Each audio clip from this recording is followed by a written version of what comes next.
Happy Sunday afternoon, everybody. My name is Seth. Thank you guys so much for joining us. Today is a very important day for New Mexico United. They are taking on Louisville City FC for the very first time in club history. It's going to be a big day. Going to be an exciting match to watch. We've got it pulled up on our screen. We've got Twitter over here. We got USL over here. We got a lot going on. So hopefully you all are having a fantastic Sunday. We're about 12 minutes away from kickoff from Louisville. Thank you so much for joining us, whether you're on Facebook, YouTube, Twitter, wherever you may be. Pop on over in the chat. Throw your questions and comments in there. I'm interested. If you want to join us, let me know. If you want to join us on the air, let me know, and I'll give you guys the link. That way you guys can pop on, and we'll talk to Mexico United while we watch this. I'm hoping Earl and Jacob will be joining us here shortly. I don't know if they are yet or not. I know that Jacob at least does things on Sunday morning, so we'll see what happens there. We'll see. Hopefully he'll pop in with us, and we've got a lot to talk about. Louisville City, they are obviously one of the best teams in the USL Championship. They have been for quite a while. Basically ever since their inception. They came into the league and they have made it to the playoffs every year except for last year, which was kind of surprising. But given the fact that it was 2020, COVID and all that, anything can happen. They did win back-to-back USL League Cups in 2017 and 2018. So they are a well-run club. They've had success in the past. They're playing lights out this year. They are currently sitting second in their division. And so today's going to be really tough. They've got guys like Cameron Lancaster, who is tied for third right now in the Golden Boot race, or at least as of last night he was.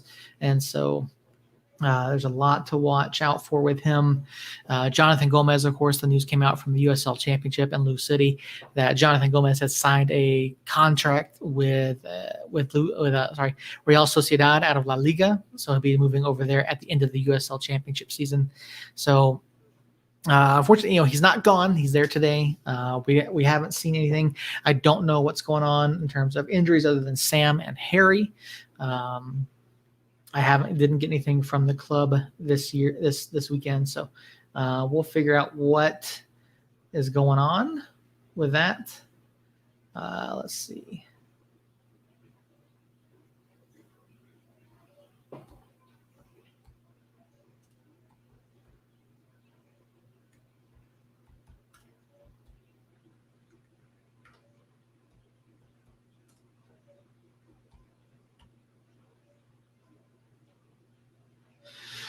So anyway, hopefully you guys are doing well. Hopefully you're having a fantastic Sunday.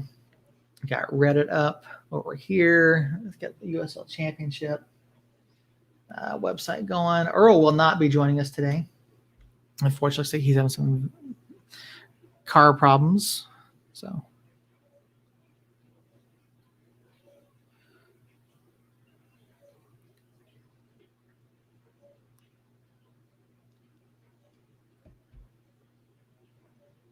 let's take a look. I didn't watch anything last night, so I don't know if anything changed overnight in terms of the standings. We'll take a look at that. We'll see what's going on there.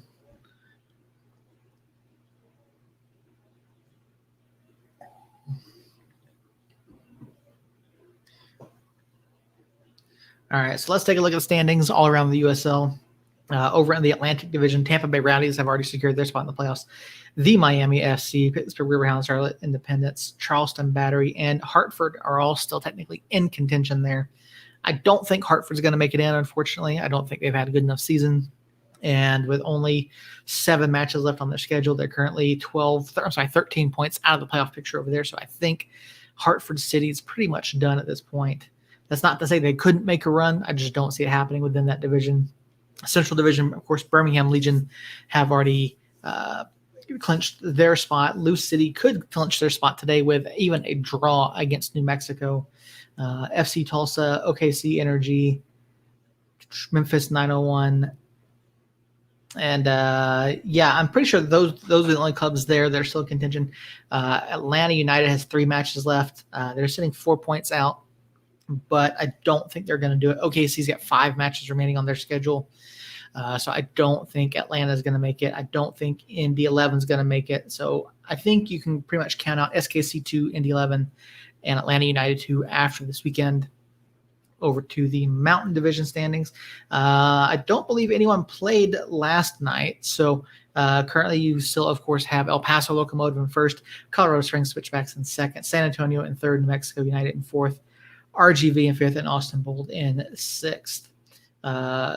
Pretty much everyone, let's see, Colorado Springs and Rio Grande have played 27 matches. United has matches in hand on both of those clubs. So United could potentially pick up some ground here with some good results over the next week or so. A win over RGV on Saturday will put a serious hurt on RGV's chances. But looking at today and Wednesday, United, I'm saying 4 points between the two matches. That may.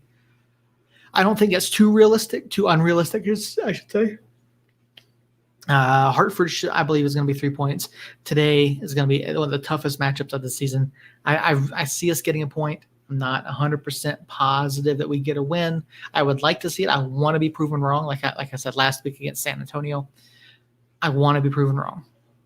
I really do. I want to see United go out and pick up another win and against a tough opponent on the road. And I think that would go a long way towards the confidence issues that supporters have and that the club may have still at this time. So I think those are both huge, huge things that could happen. Let's see. Let's make some adjustments here. There we go.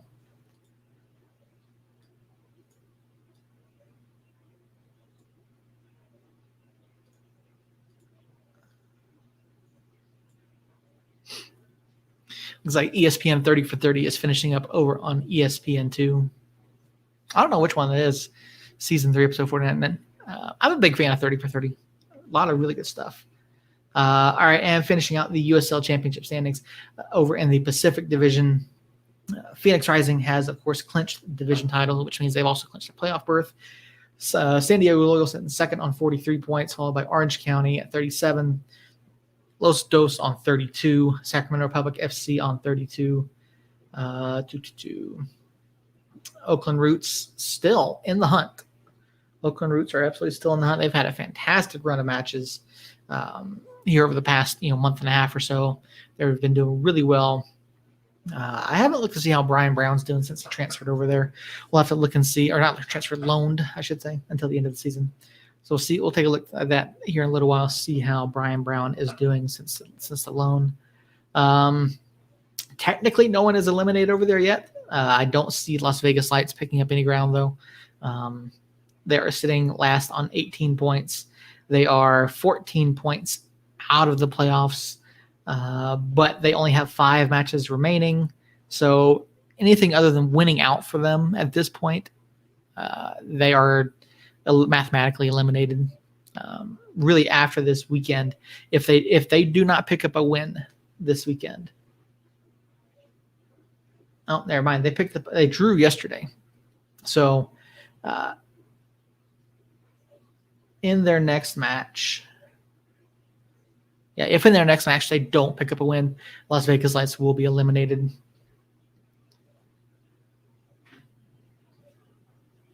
So. Counting down, we're about 4 minutes away from the start of the broadcast and probably about 10 minutes away from opening kick. We're getting things set up here. Hopefully you guys are having a fantastic weekend. Thank you for joining us here. If you're not out at one of the Curse watch parties, I hope you're here with us hanging out. In case you didn't know, and you're just now joining us, ESPN Radio 117 is not carrying the match this weekend due to NFL programming. So thank you, Cowgirls, for that.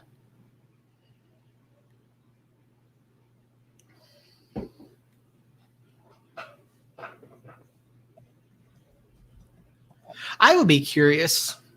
I know I write for the radio station. I'm involved with the radio station. I would be curious in saying the broadcast numbers, see what their listenership is like during events like the Cowboy games or United games, and kind of compare and see how that looks. Because I would be curious to see just how many folks are tuning in on the radio.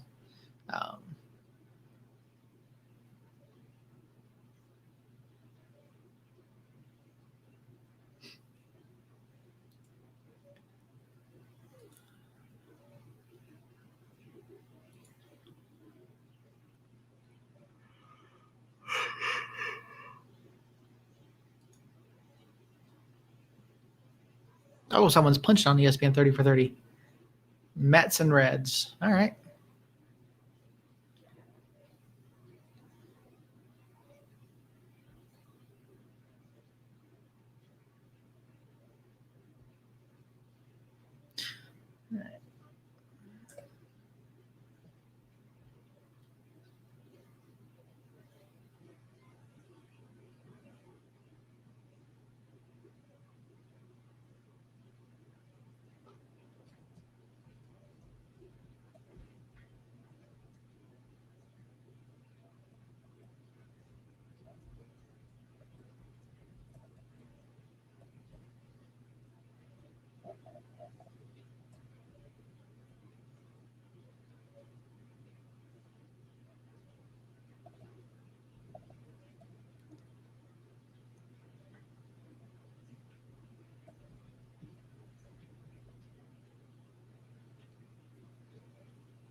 Ow.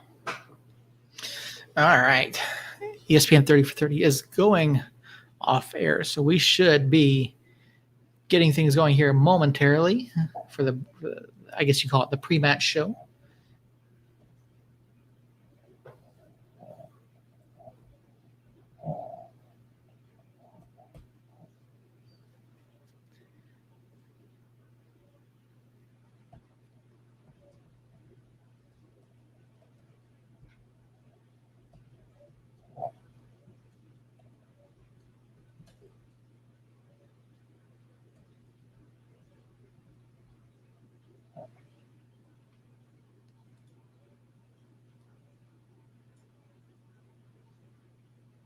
That sounds like Devin Kerr on the call today.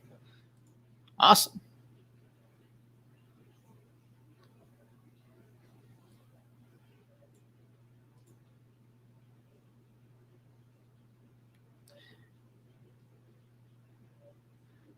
Here we go, folks.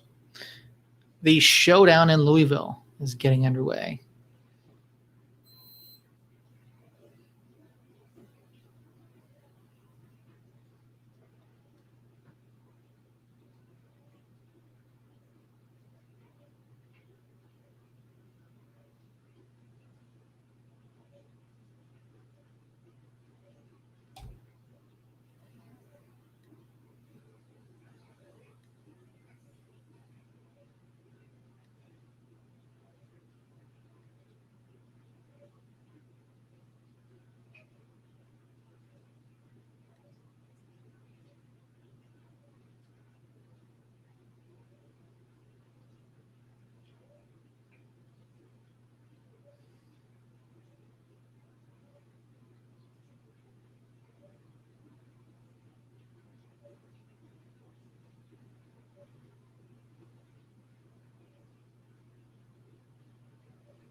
Here we go, folks.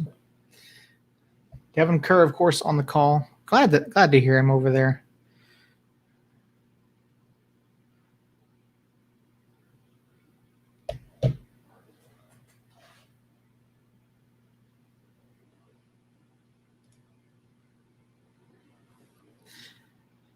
I love this conversation that he's having about Chris Wehan and the way that Bees has played since he came back. That run right there, that was something we talked about on the podcast last week, and that was just a fantastic run, not only by Dev, but also by Bees. If you watch what Dev did, Dev's crossing run there pulled the defender out of position, opening up that space for Bees. So great run there. I thought it was a fantastic little bit of play. If you're joining us for the watch along, hop on over into the chat. If you're on Facebook or YouTube, throw your comments and questions in there. We'll talk New Mexico United. And you know what? I'm going to copy the link here. I'm going to put the link in the chat if you guys want to hop on and join. You guys actually hop on here with me. We'll talk about it. Jacob may or may not join us. I don't know. Earl won't be here today, but that's not going to stop us from talking New Mexico United, talking USL, talking soccer. Looks like there are no other games on today at this time. The only other games are later this evening with San Antonio taking on OKC Energy and Charlotte taking on Loudoun. So the San Antonio game, of course, is of consequence to us. If San Antonio does not pick up points there, that just narrows the gap for New Mexico United.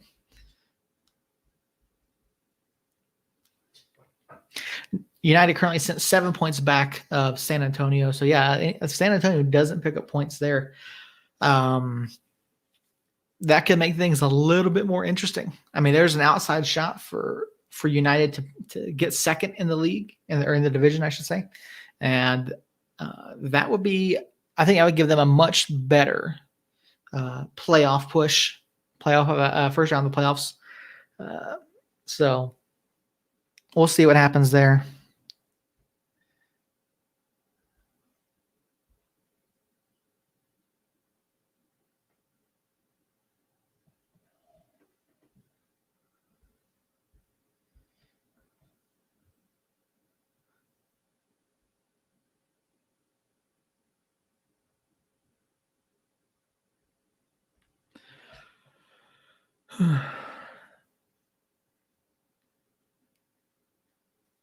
Let's check the old ESPN NFL scores while we're waiting.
Oh, here we go. I haven't seen the starting lineup yet.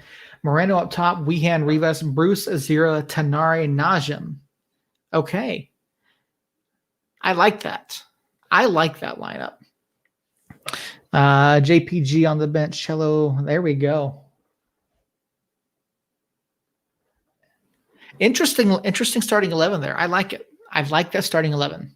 I think that gives us a lot of options going forward. Tanari, of course, can go forward as well. Azira is probably one of the stronger midfielders, defensive mids that we have. So,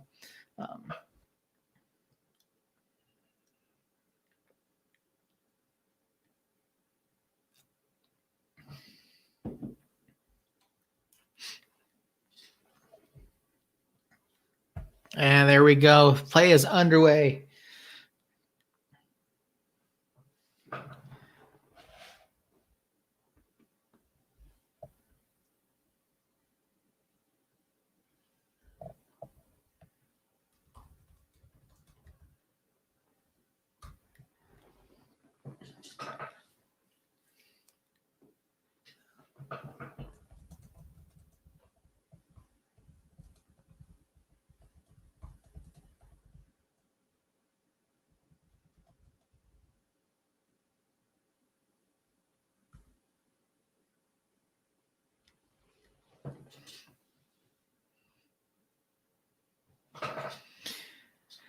This is going to be a lot of fun watching this Lou City Club. Early ball into the box there. Block from, I believe it was by Kalen Ryden, cleared out by Yearwood.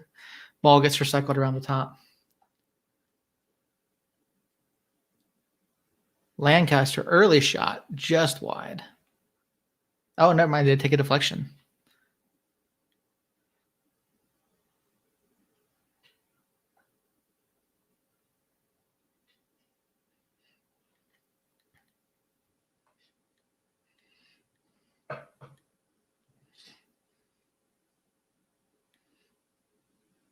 First corner of the match for Lou City.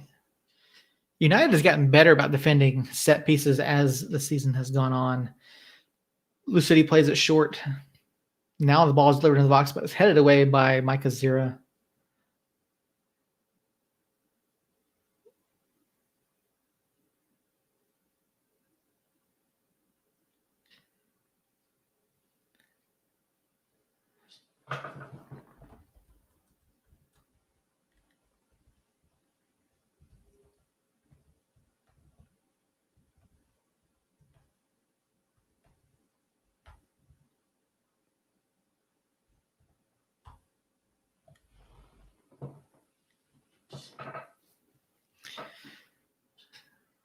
Moreno committed a foul. It looks like around 24, 25 yards out. Free kick here. Oh, sorry, a little bit longer. It's about 30, 31 yards. And it goes over for everybody. Jonathan Gomez, of course. Of course, did get signed by Real Sociedad. So after the USL Championship season is over, Jonathan Gomez will be leaving the USL Championship.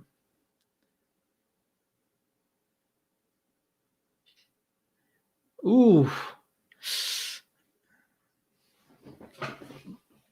Pressure up top there from Lou City nearly causes an issue. Well, it did cause an issue for Alex Tambakis. Tanari steps in, puts the ball out of play. Another throw for Lou City.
All right. Trying to multitask here. Long ball looking for Moreno. Moreno pulls it down. Weehan over to Najim. Tries to play it right back, but it's taken out by Lou City. Ball gets cleared back to midfield. Kalen Ryden steps over, grabs it, and resets things.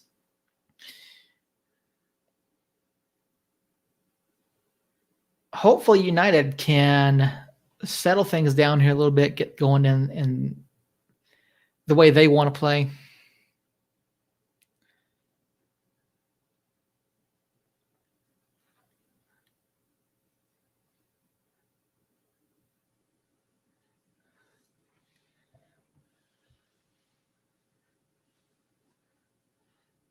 Tenari steps in. I guess it's a foul. You can call that a foul.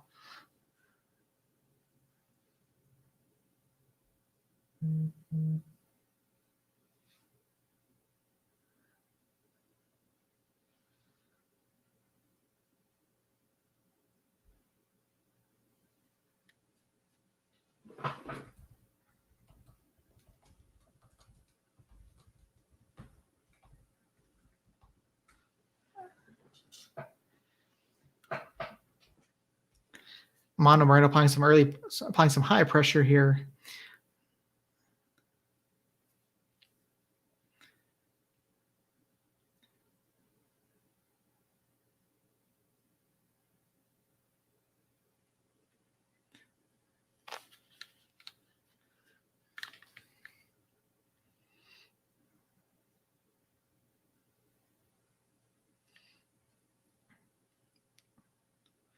Yeah, Lou City is very good at home. They're 9-2-2 at home this season.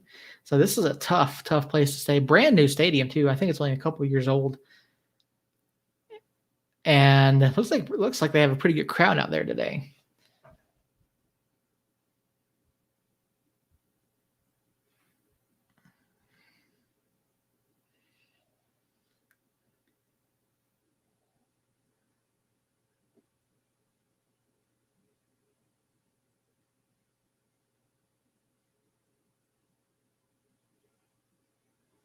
This is one thing that I really enjoyed this season is the intro to conference play. Oh man, goal Lou City.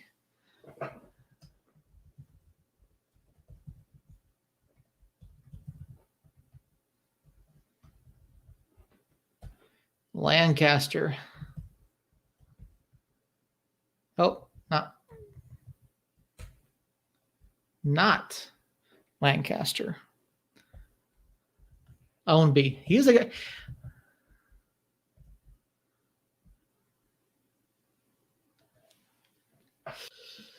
Yikes.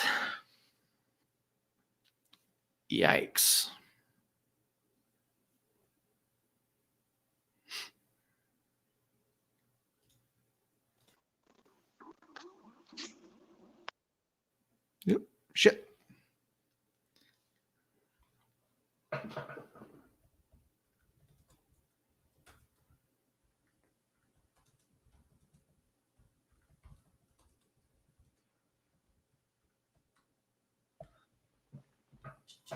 So yeah, he's someone that I mentioned in my preview article as a player to watch, and so there you go. There you go.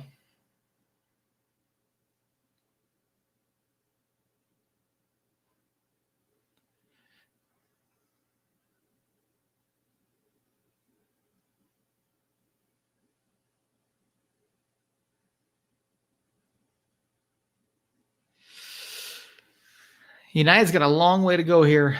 A lot of time to come back.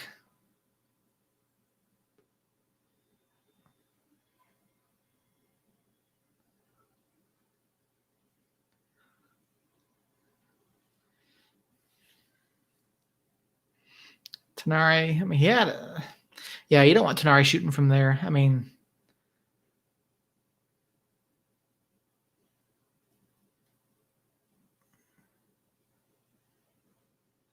so the Academy picked up a draw today. Good for them.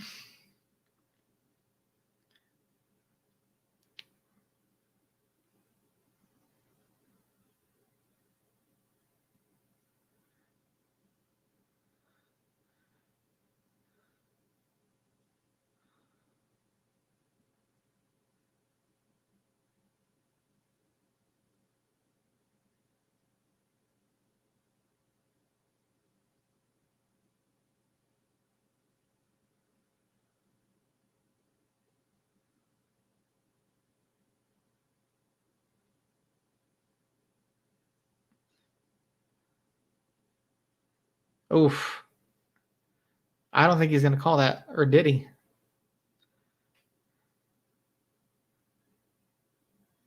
Oh, no, he gave a goal kick. All right. I didn't think he was going to call a foul there, but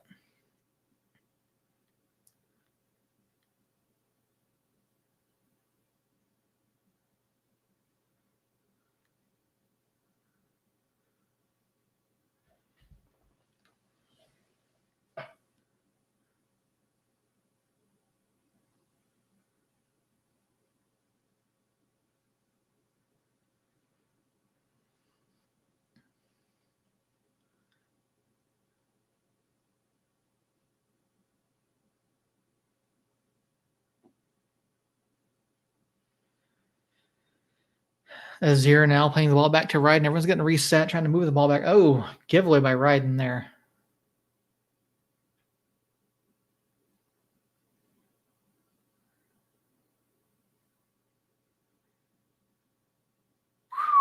How was he onside there?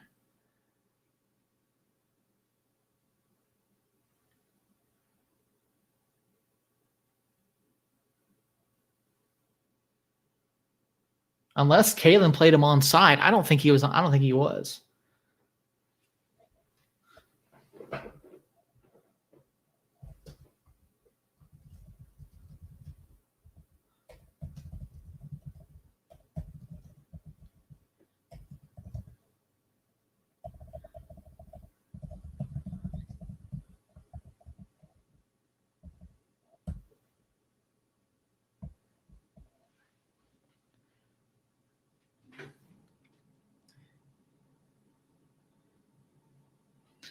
Great comment over on Reddit. This looks like an MLS versus Lou City is very good. Lou City is absolutely a good team. If it wasn't for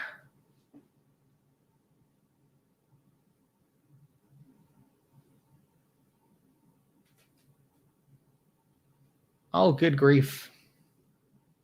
I think they could go MLS if they had the funding, if they had the backing to do it.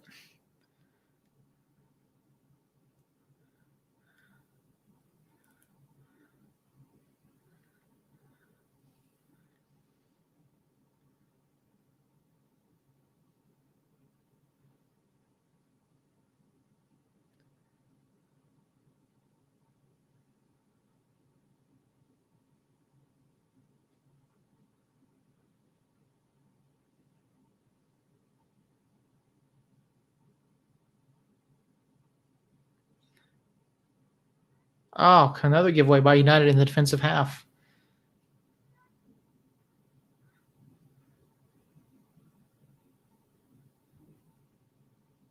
Oh, my word.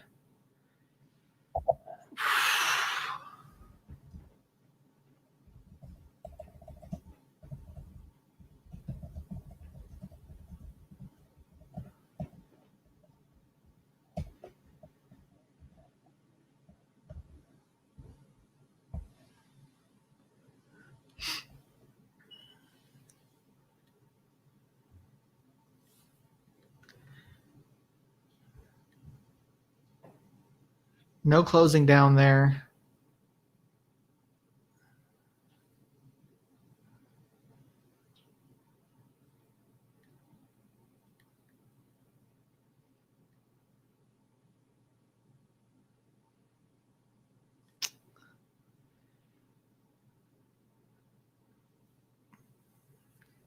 Ownby on the assist there again. Wow.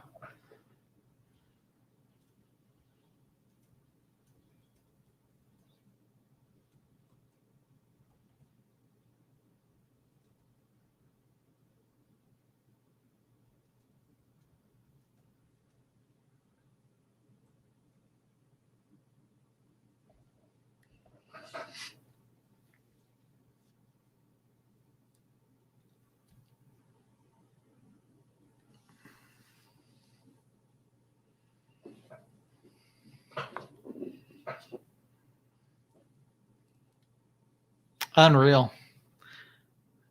We're disorganized at the back right now. We're not making good decisions.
Interesting comment over it. Asking if I'm even watching. Yes, I'm watching the match. I am very much watching the match. Like, I am very well aware of what's going on.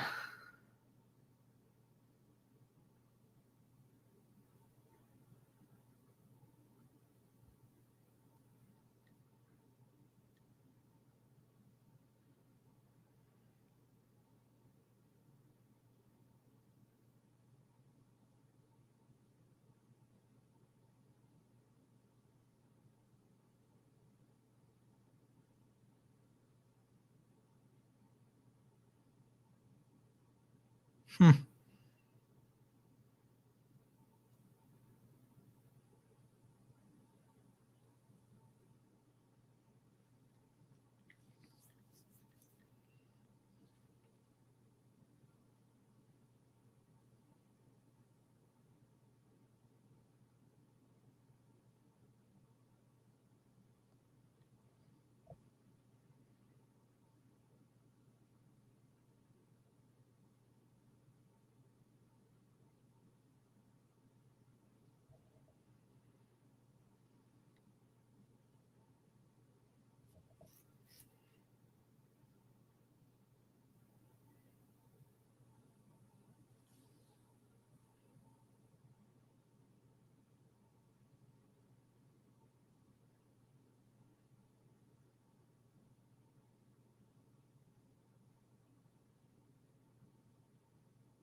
Yeah, this is tough.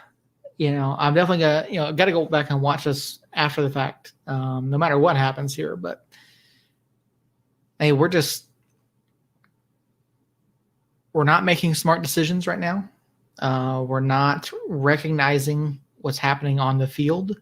We're not making adjustments. We've given the ball away a couple times in our own half. It's like right here, like that's.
It'll be interesting to see what happens with the rest of this match. If we lose, does the hashtag Troy out come back out? The people start saying he needs to go. I mean, we have to take into account that Lou City is hands down one of the best clubs in USL.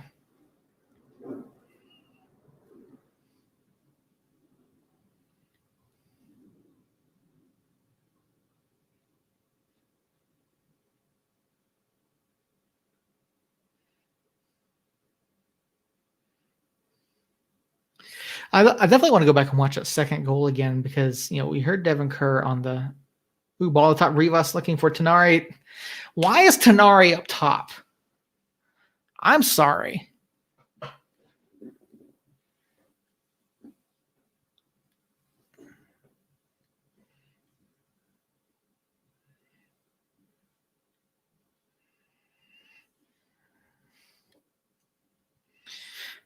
Like Andrew Tenari being the person up top for that is just kind of ridiculous. Like someone else needs to be up there taking that ball from Sergio.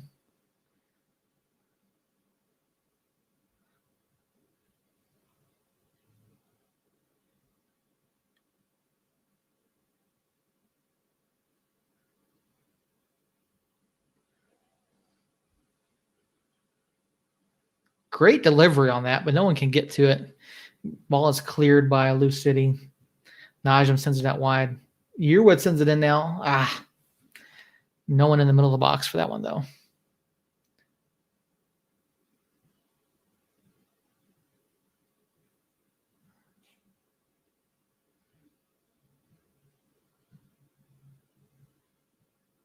Daniel Bruce over the top looking for Armando Moreno. Moreno out on the wing.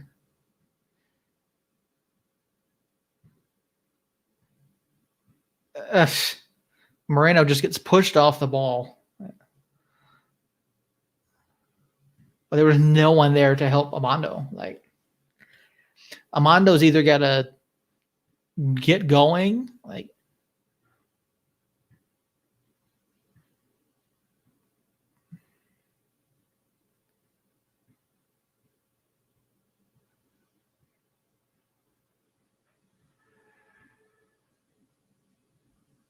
oh.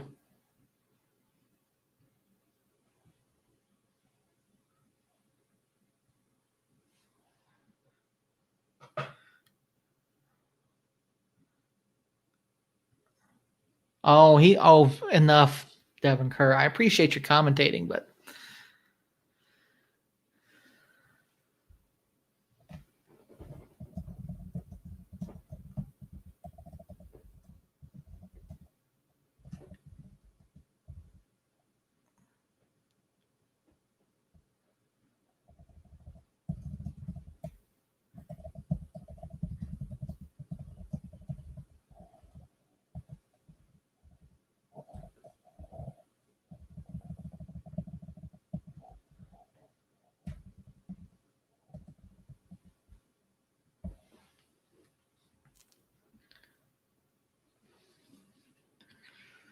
still around 30 yards out on this free kick.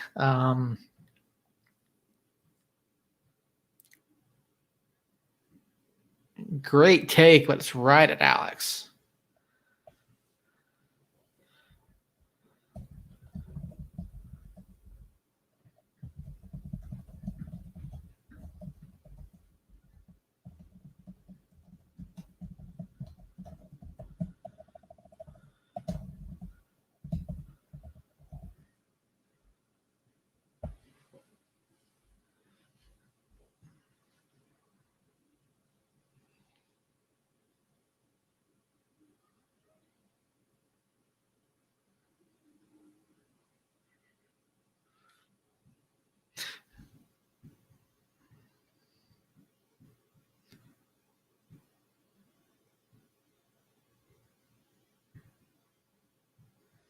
Ownby's is, seriously? Why'd you touch that?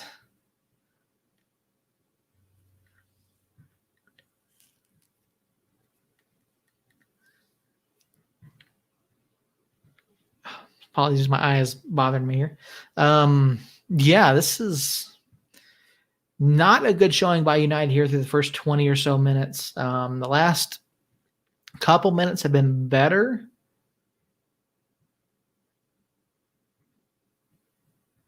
Oh, good Lord.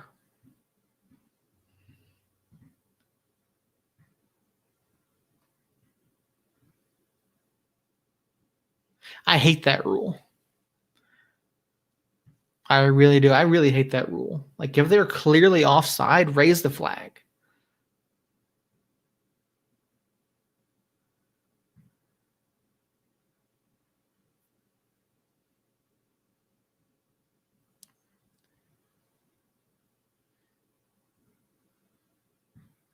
This Lou City press is really good.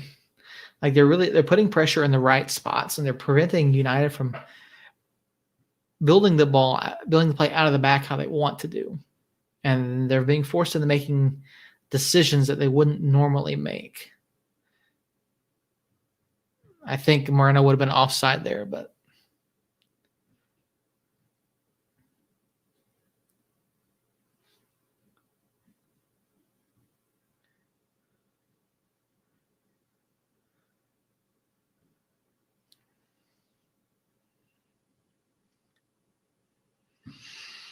I think if we can get one back before the end of the half, we'll be in a better spot. But we haven't seen enough yet. These guys, they haven't shown enough today.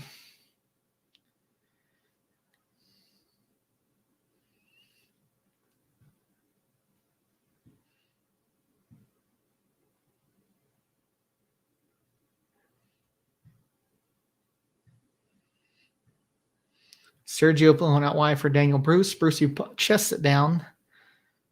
Ball into Moreno. Moreno with a nice turn. Oh,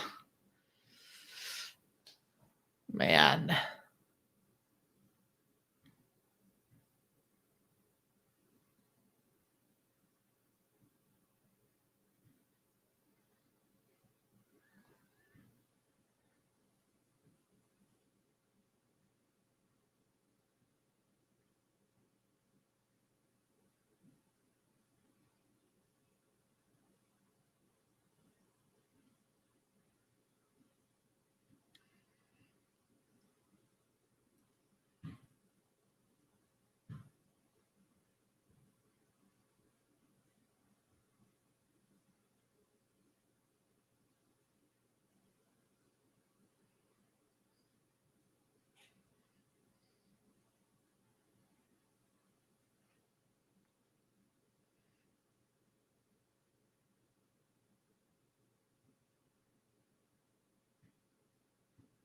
United gives the ball away once again in their own defensive half. This is not looking good.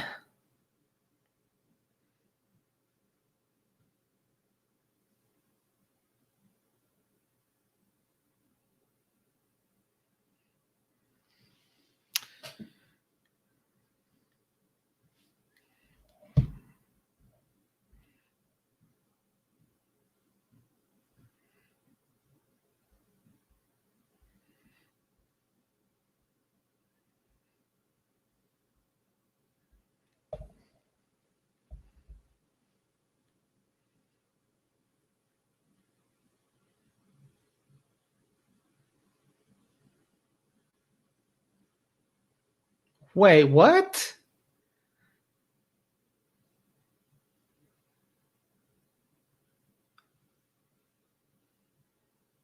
So the Lou City player runs over New Mexico United.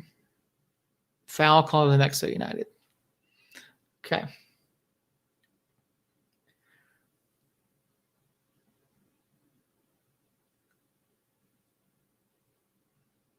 Nice steal there by Daniel Bruce.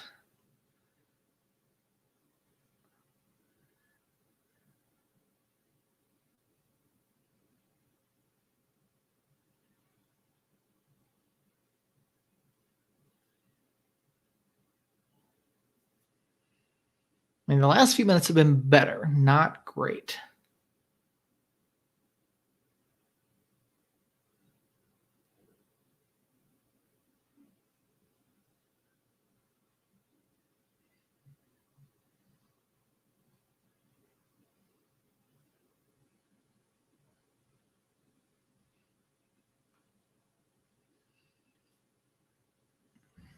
United can't control it. Goes back to Lou City, who resets out of the back.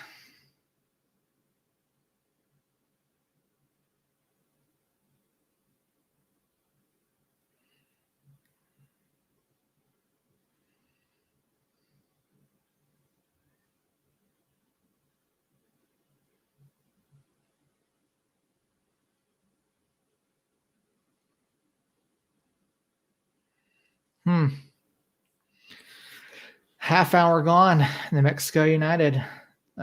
He loses the ball again in the defensive half.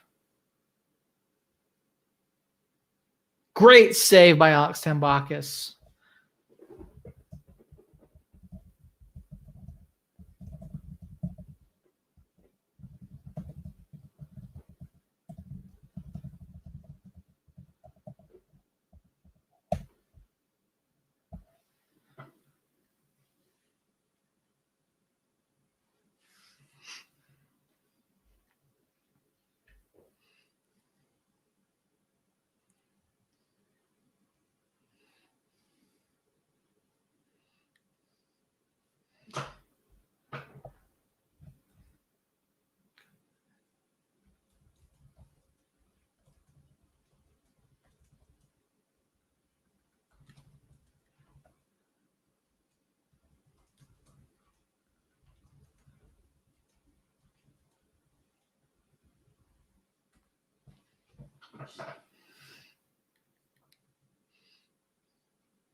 Great point there by Devin Kerr. Cody Mizell missed one game for New Mexico United.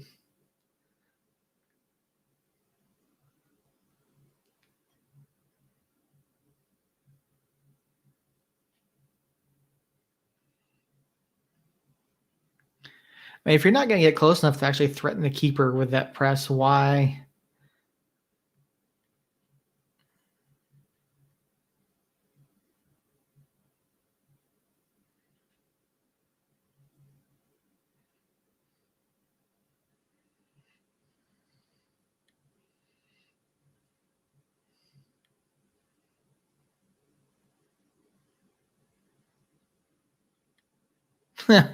Bees is getting frustrated, and I don't blame him.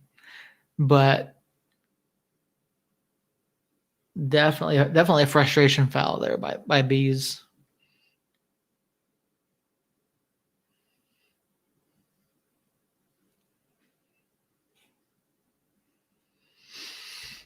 I think they're too far out to go for a goal here. I mean, I could be wrong, but oh yeah, okay, they're around 35, maybe 40 yards. Unbelievable delivery.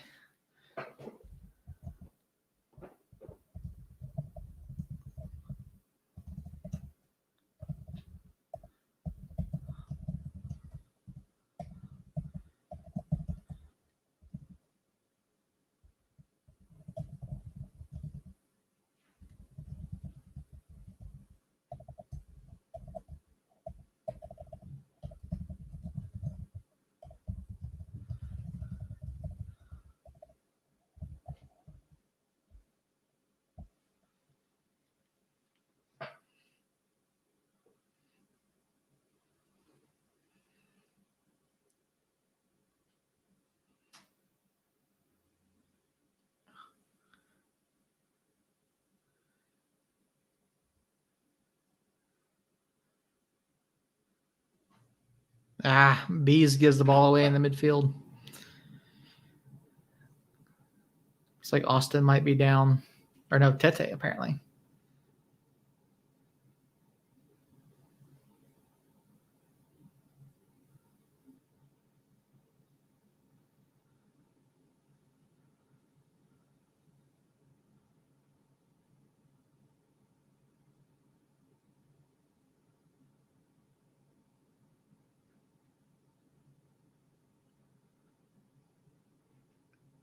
Yeah, Lancaster took him out there.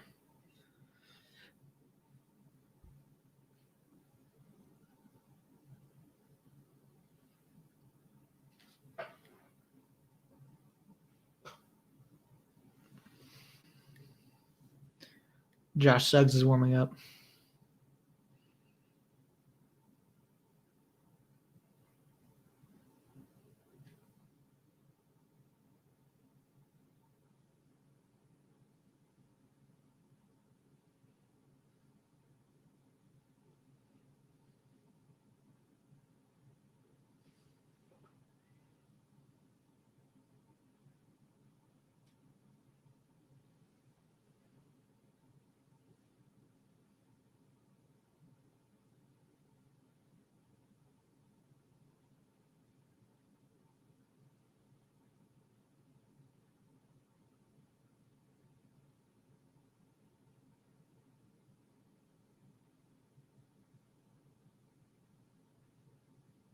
Those ad boards are kind of annoying.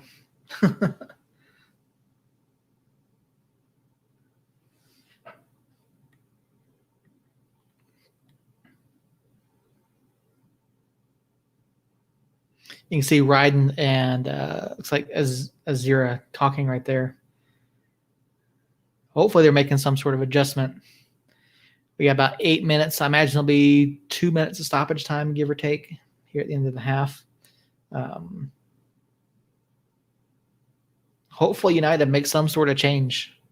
Hopefully they make an adjustment, and if we can pull one back before the end of the half, I think things will look better in the second half. But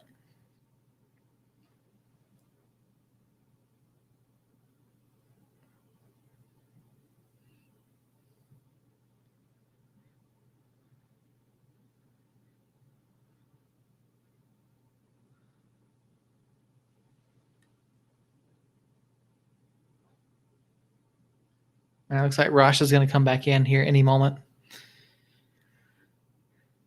Hopefully it's nothing serious.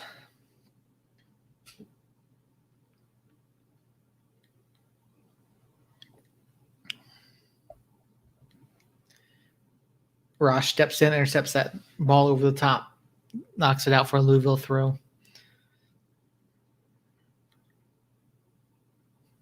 Reddit thread's kind of quiet today, which is okay. Understandable given where we're at right now. Now I see Sergio stepping up to that high position with Moreno hanging back.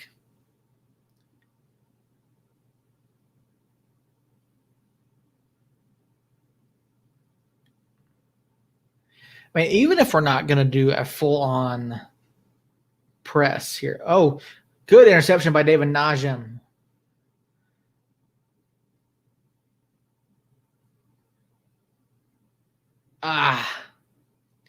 Brucey couldn't get on anyone on the end of that. Sergio just got hit in the face.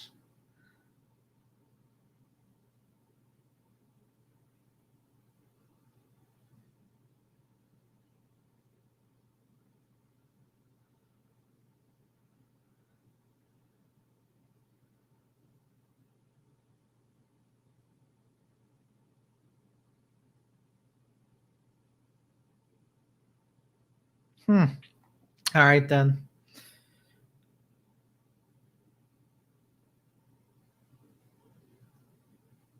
See, look, here's their press. They're not. Louisville isn't really holding anyone back. They're pushing everyone up, and you can see their defenders are running super high. And so it's forcing United to make decisions that they don't want to make. It's forcing them into making bad passes, and they're not able to step up.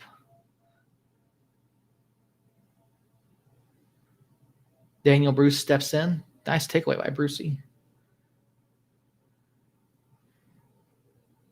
Really unfortunate that United couldn't make anything of the interception by Najim a couple minutes ago.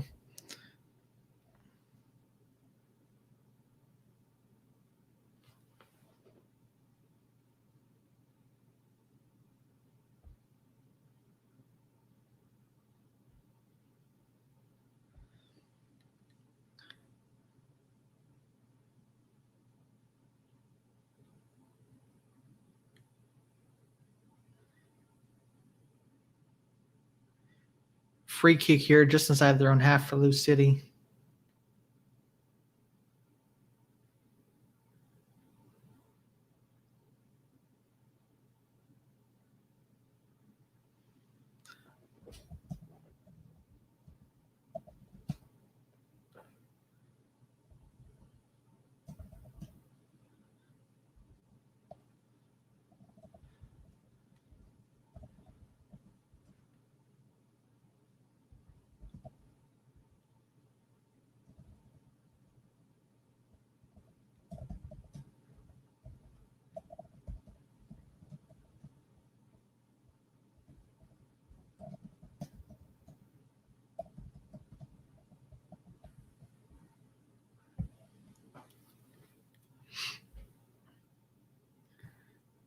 Oh. Good job by Alex there to stay with that one.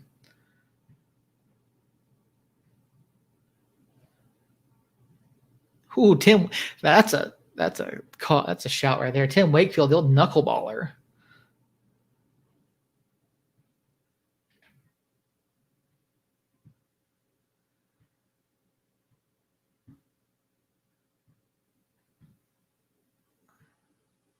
Look how quickly Lou City drops back in defense. They had 10 guys behind that ball almost instantly.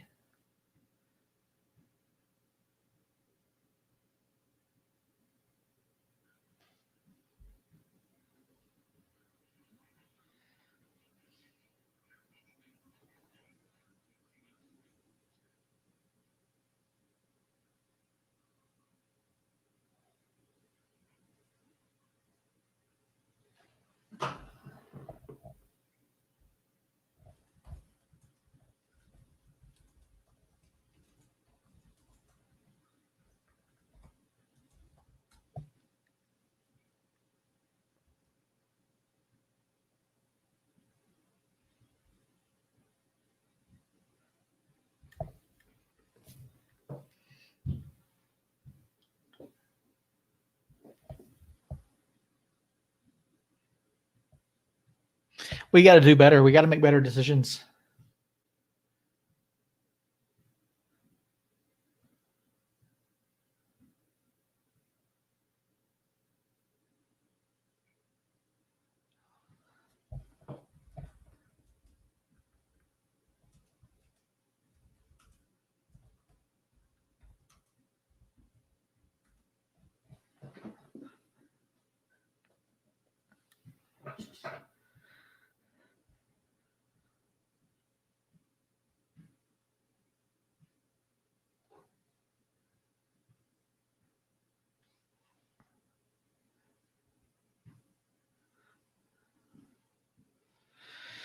It looks like United's chances to pick something up here at the end of the first half are quickly running out.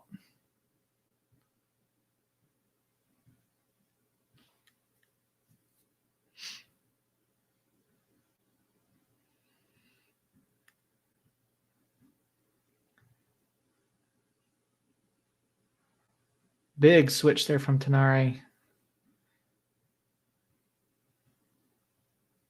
See, I don't understand that pass there from Naj. Like, I think if Naj had gone a little bit upfield and Bees had gone a little bit upfield as well, they could have linked up going towards the box instead of Bees going back towards midfield. Yeah, 2 minutes, just like I expected.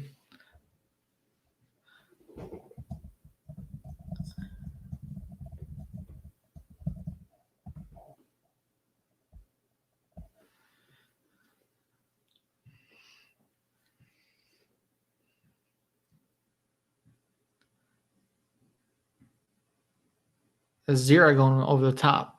No one there. Well, Brucey and Moreno can't get there though.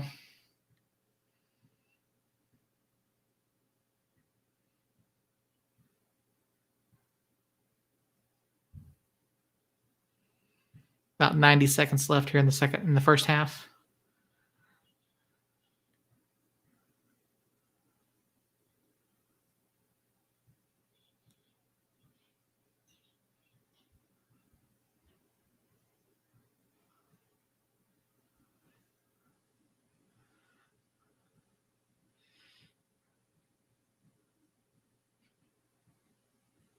Oh, good grief.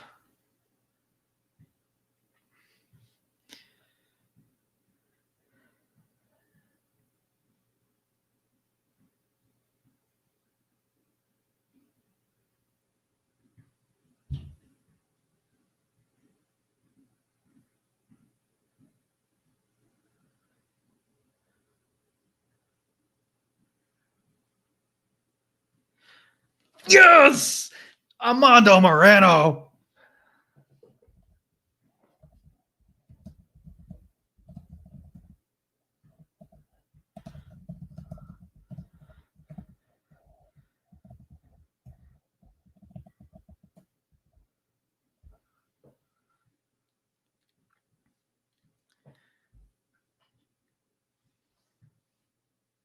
best play that we've made so far today.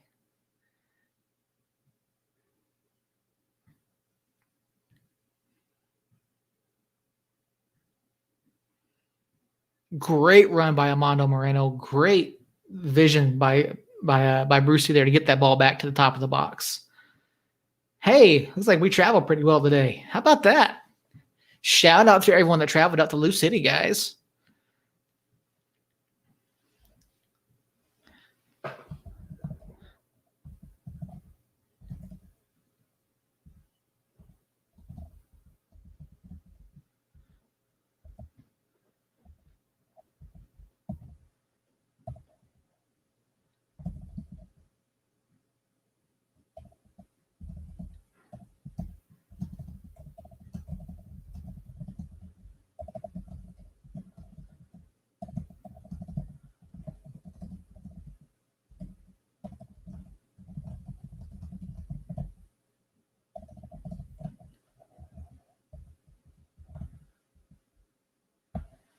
Oh man, all right. Thank you. Sorry guys.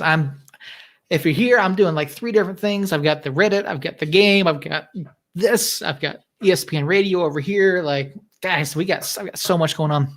If you're joining us here, thank you guys so much.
All right. So, ladies and gentlemen, if you're joining us here, don't forget, if you're on Facebook or YouTube, pop on over in the chat.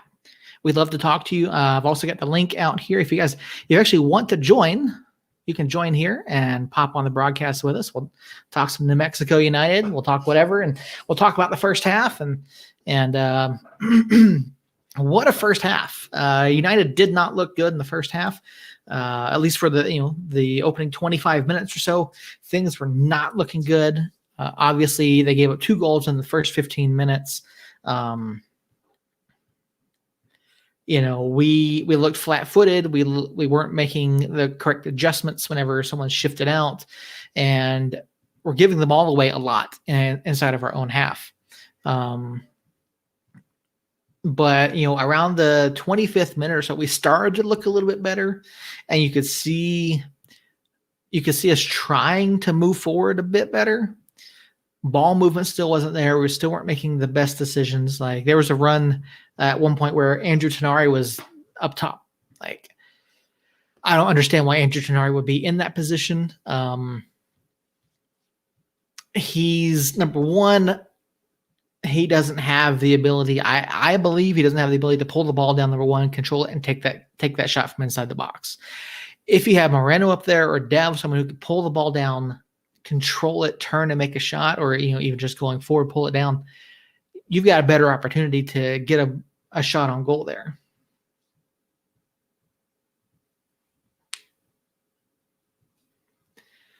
And so there have definitely been opportunities for United here in the last 10, 15 minutes of the first half to pick up or to cut that lead in half.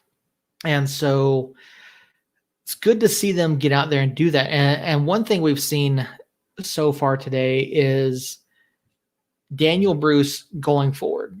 We've seen this over the past few weeks. Daniel Bruce has been on it, going up there. He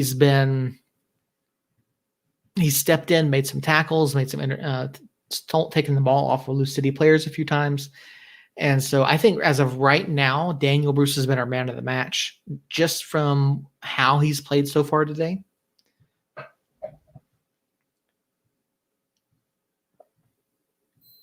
And that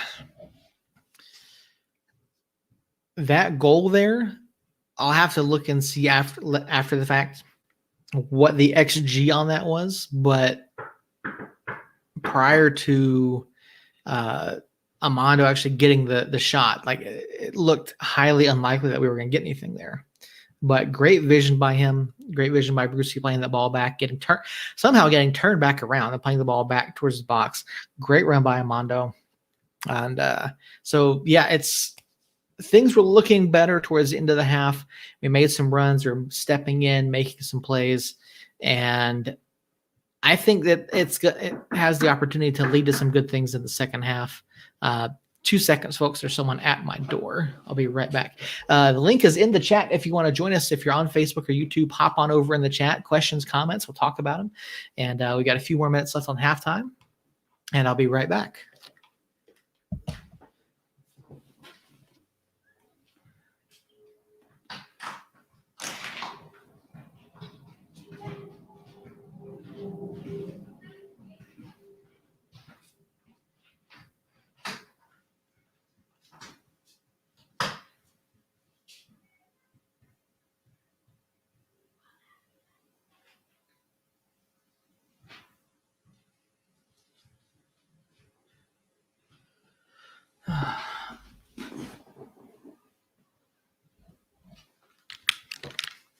All right, we are back. Apologies, someone was looking for my kids. My kids are not here, so yeah. While we're waiting here, we'll go take a look.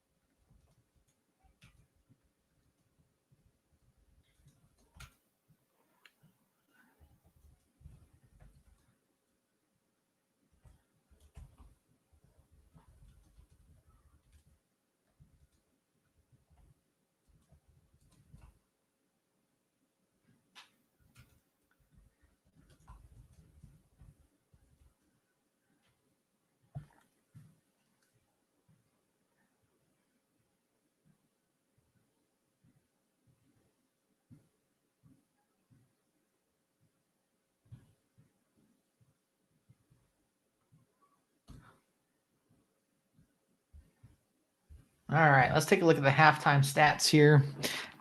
I want to say, without pulling up, I want to say Lou City is going to have the edge in possession.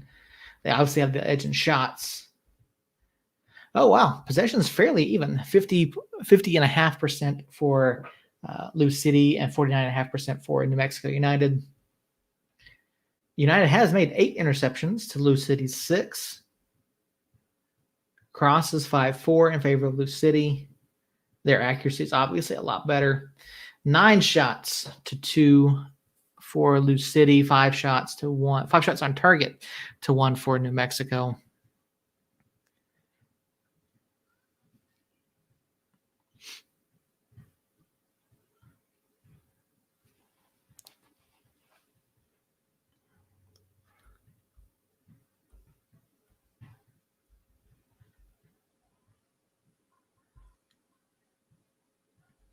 So yeah, I mean, we knew this was going to be tough coming into it. Oh,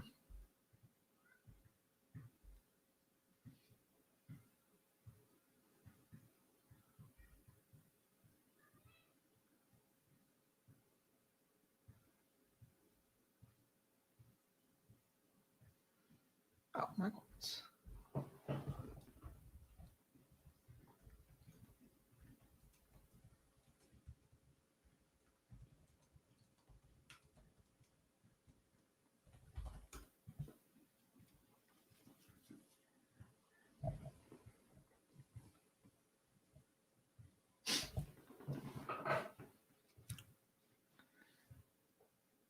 So yeah, here's the replay now. If you're watching.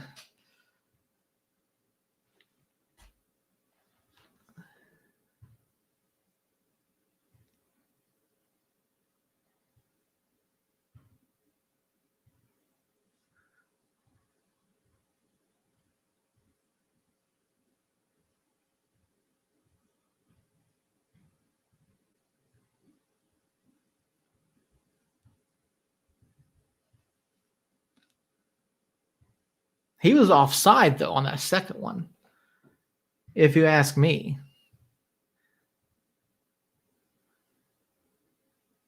Watch this play by Brucey. He goes all the way to the end line, gets turned around. Unbelievable vision by him.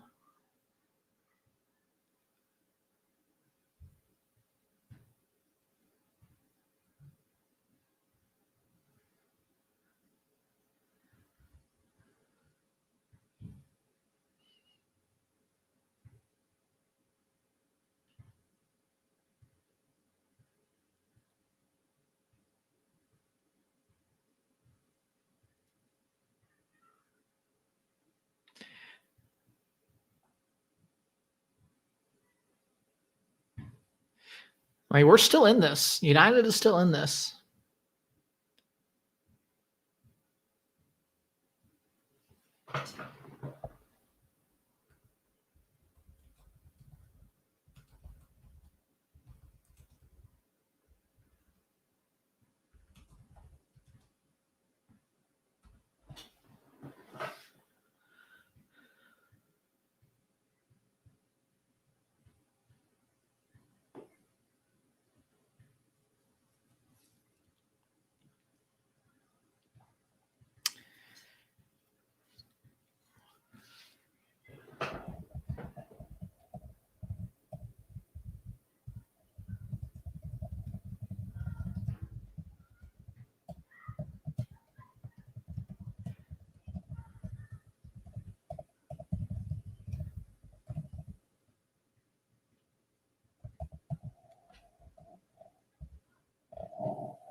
All right.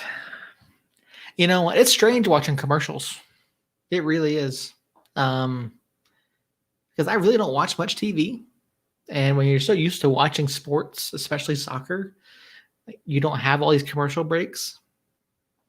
So I'm sitting here waiting for the second half to start. Like, who else needs to get paid today?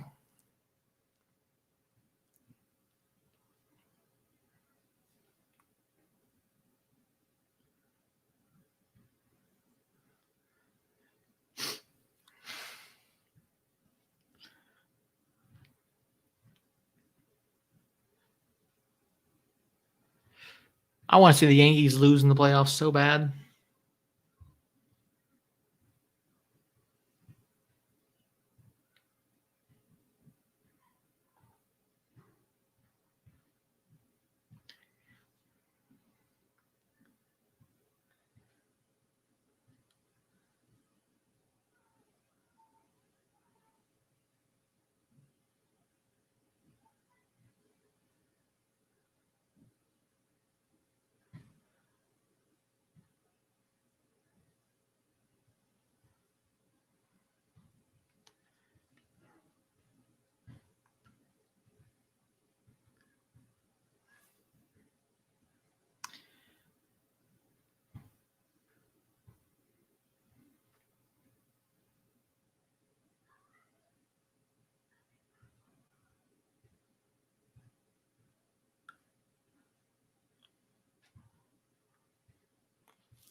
So in the second half, things we have to do better. We have to make adjustments at the back better. We have to slide over. We have to cover space. We have to make better runs going forward.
All right, folks, here we go.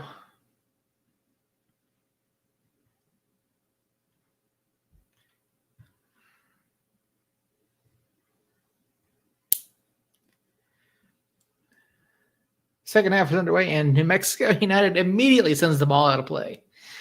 Probably not how they wanted to start this off, especially having that momentum there at the end of the half, picking up the goal. And you can see the press coming in somewhat. Devin Sandoval came on at halftime. Who came off? Who came off for Dev?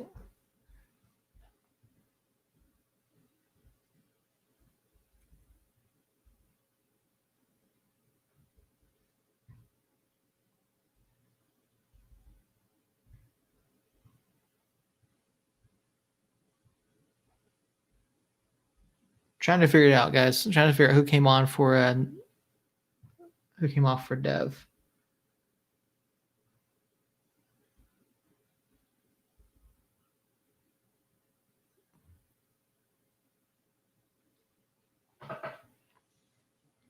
So Dev came on for Bees, and Suggs came on for Najim.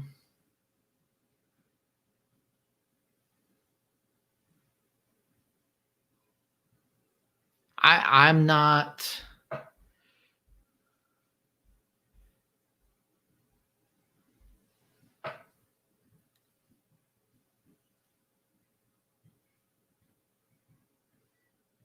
Well, I mean, one of the things that I talked about earlier was that play where Andrew Tenari was the furthest player up and him being unable to control the ball. Dev gives us that. Dev gives us that ability to play hold up and settle the ball. Josh Suggs brings us fresh legs. He brings us some pace going forward. I think Josh Suggs is definitely has more pace than David Najim. And I think that Suggs is also better delivering the ball off the left. Oof.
Dev chugging on over there.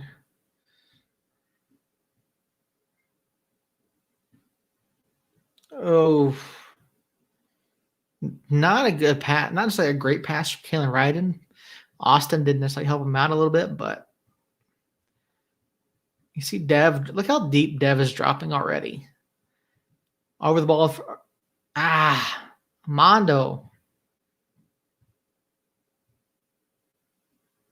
I think Mondo could have got to that.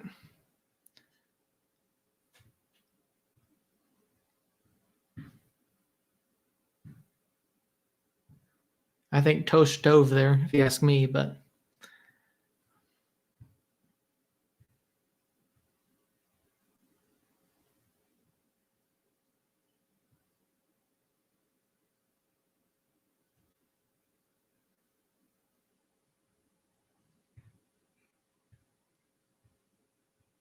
Yo, Jerry, how you doing, man? It's 2-1 right now.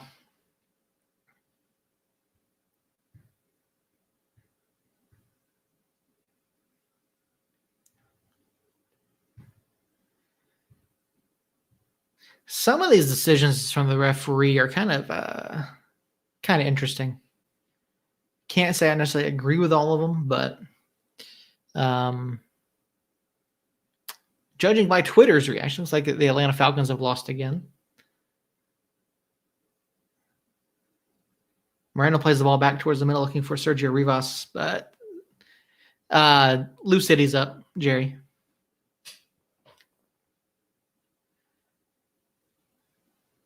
This is one of those things where this is arguably our toughest match of the season, I think. Going to Lou City, a club that has been at the top of the USL since they came over.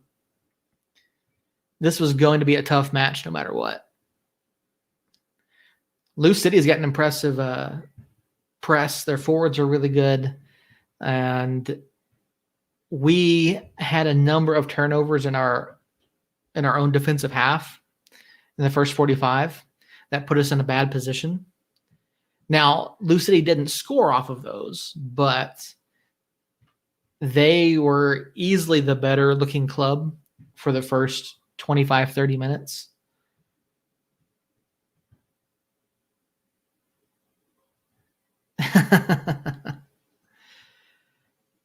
I know you would like Lou City to lose, but Moreno stepping in. Nice. Wow.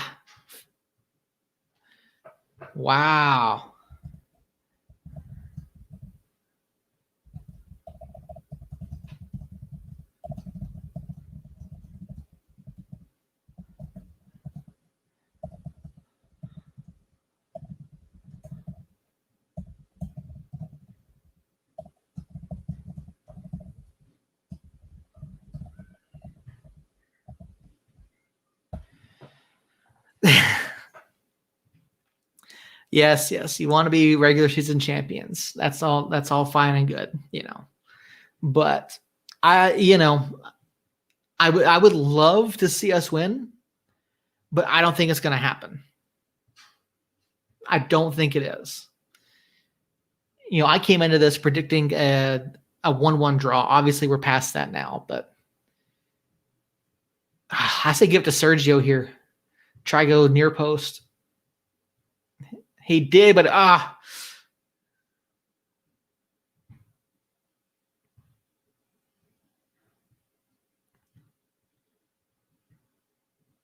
it's nice to see us coming out with some energy at the start of the second half.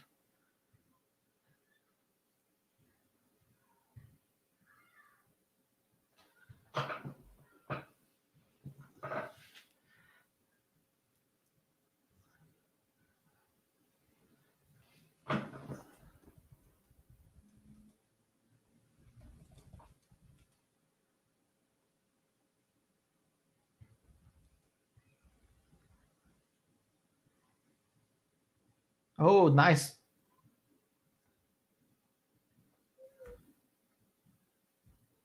Oh, come on now.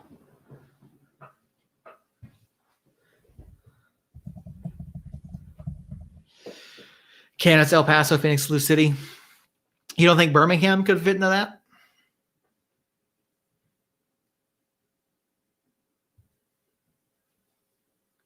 I think Birmingham has a chance. I have to see how many games they have left, but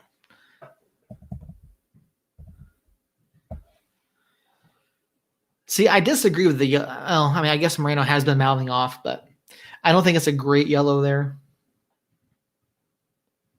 I think right now the Lou City players are kind of zeroing in on him.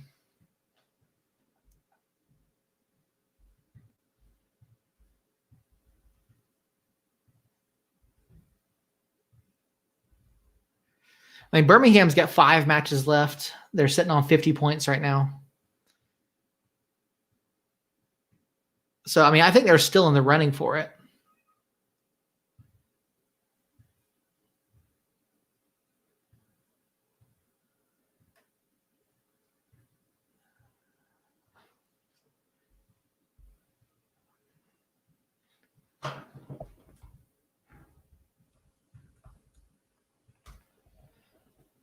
Yeah, I think Birmingham's got a chance there to win the regular season. Who's Moreno playing that ball to? Oh, Josh Suggs over there. Great cross from Josh. Oh, Moreno. Oh, come on. We have definitely looked. This is the best that we've looked all game.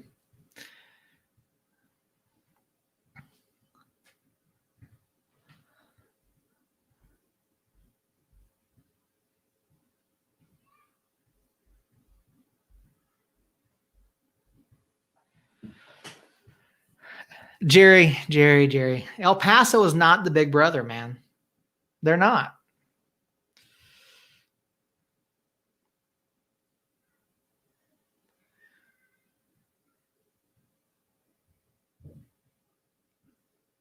Sergio stepping in, taking the ball off of. It's a handball, referee. Oh, come on. Thank you. I don't know why he waited so late to call that. That was clearly a handball.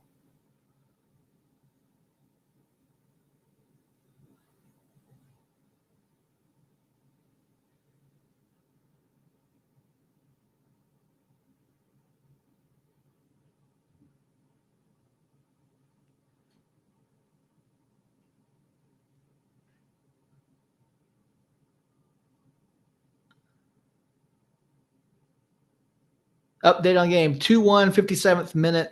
Atlanta, New Mexico United has a free kick just outside the left corner of the box after a handball call. Josh Suggs and Daniel Bruce are standing over it. I want to say this is going to be Suggs to send in, but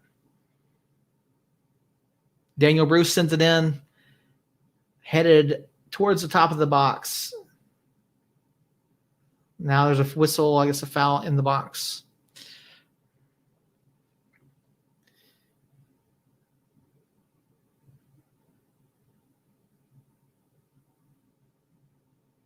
And now Lou City players are giving an earful to the referee.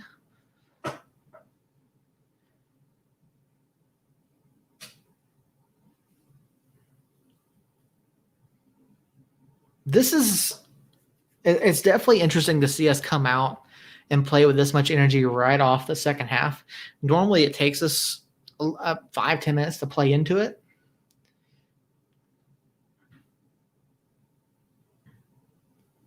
I know some folks. No, we're not. A loss here does not eliminate us by any stretch of the imagination, Jerry. Not at all.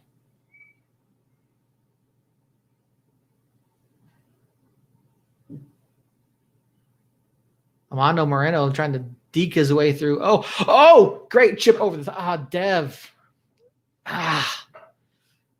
Dev's first touch there was not good. If he had gotten the first touch and gone back towards the middle of the box, Dev was in on goal.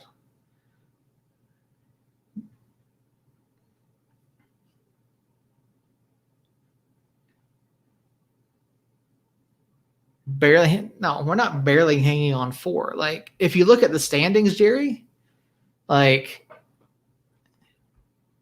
I'll pull up the standings as they sit right now. So,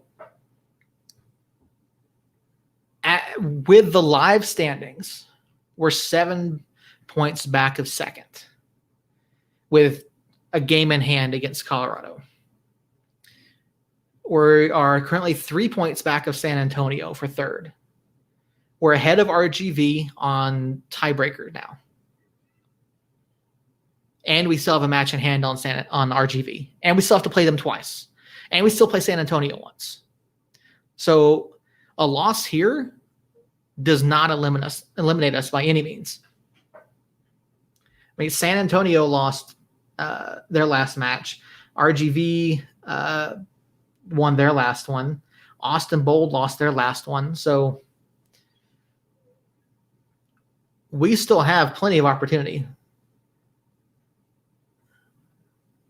Good recovery by Tete there to step in, deflect that ball away. I mean, a loss here is not good, no, by any means, but it does not eliminate us from the playoff contention.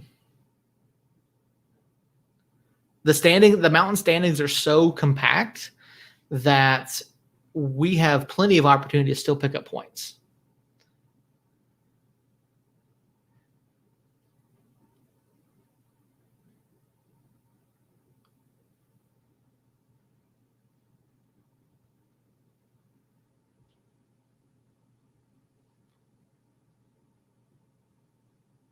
Lou City corner goes short.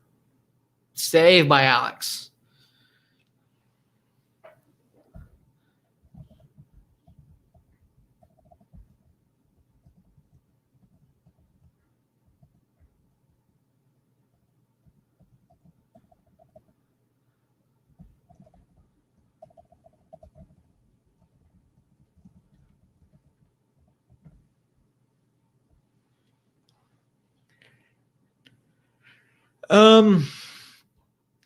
So in terms of expected final standings, at this point, I say El Paso's a lock. Colorado's most likely a lock.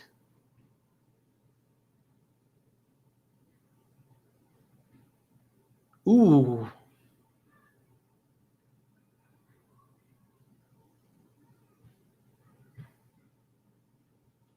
Lou City, I have to go back and watch the replay on that, but we might have gotten away with a penalty call there. We might have gotten away. I'll have to look at it. So yeah, out of the Mountain Division right now, I think our two locks right now, El Paso and Colorado.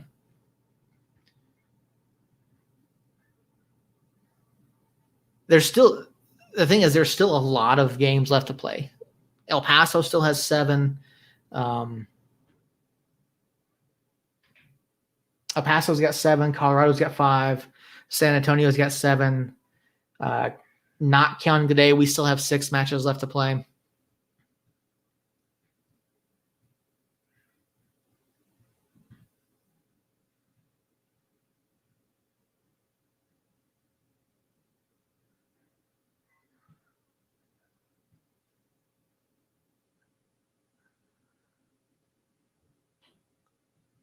Not a penalty.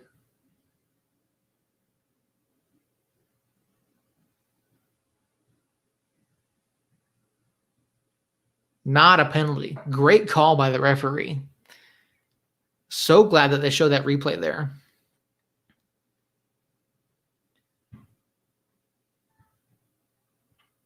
Chelo Martinez coming on for Andrew Tenari. Should be awful having to struggle getting to the playoffs. You know, while it would be nice to have a playoff position secured and not have to worry about it, you know, every team is going to have these stretches where they struggle for a period of time.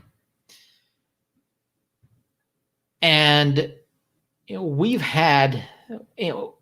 we know we've had issues closing out matches and giving up goals in the final minutes. You know, some of it has just been a little bit of bad luck. Some of it has been, switching off. You know, the Loudon. You know, looking back at the Loudon match never should have been a loss. You know, if Yearwood doesn't get sent off in that match, I think that's a 3 points for us. Daniel Bruce takes a shove in the back, 65th minute, free kick for United. Oh, I don't disagree with that, Jerry. I don't disagree with that at all. They should be playing these as though it's a final. They should be. Because when you're in a position to where you're fighting for a playoff position, like you're not secured in that, you have to go out and play differently. You have to put more into it. Absolutely, I agree with you. Josh Suggs up the left wing here, looking for the cross, sends it in. Oh, Armando Moreno puts it over the bar. Wow. Armando Moreno had a chance to pull back level there, and he just Missed an absolute sitter.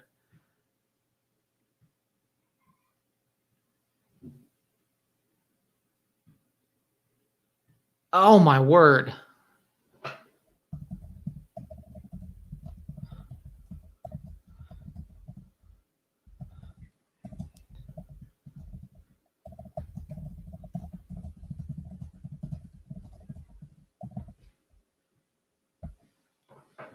I cannot believe how they left Moreno that open.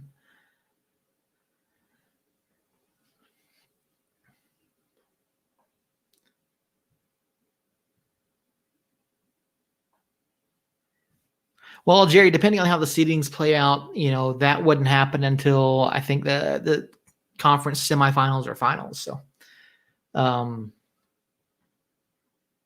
for our two teams to even meet. Folks, if you're joining us, if you're here on Facebook or YouTube, you can pop over in the comments from both services. Throw your questions and comments in the chat. Would love to talk to you about the match we're watching today. We are watching along Lou City and New Mexico United. Currently in the 67th minute, Lou City is holding on to a 2-1 lead. Armando Moreno just missed an absolute sitter after being left unmarked in the middle of the box.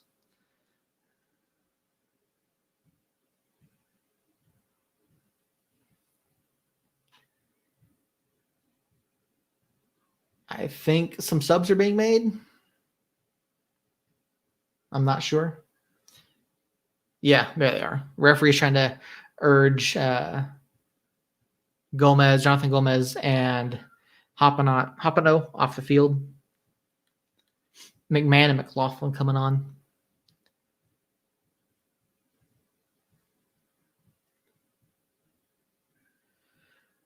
Lou City is definitely taking their time with these subs here. A little bit early for the time wasting to start, but that gamesmanship, that's what it is. They're trying to slow it down because United has momentum right now. United has been going forward. We've gotten some opportunities, and we nearly had a goal just a minute and a half ago.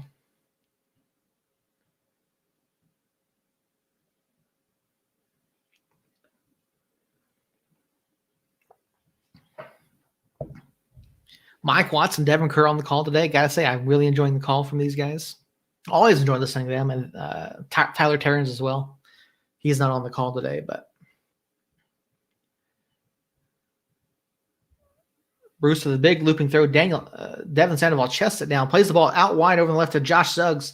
Josh Suggs, what was he doing there?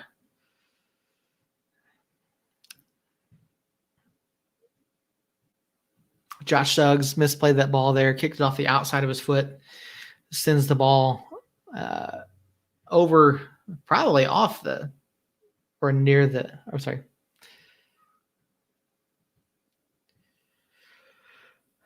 Play continues. Lucid actually got one restarted pretty quick. Chelo Martinez on with fresh legs. Came on a few minutes ago. Seeing him getting involved now. Looks like Moreno's dropped down almost in that 9 role.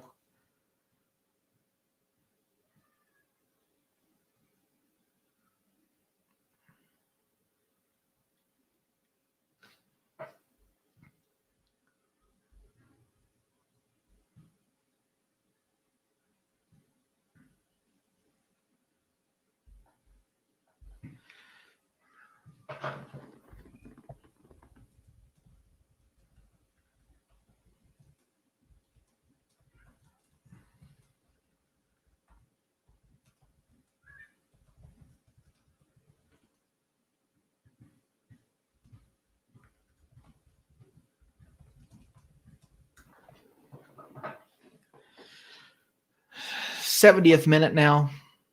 United looking for that second goal, trying to pull back level.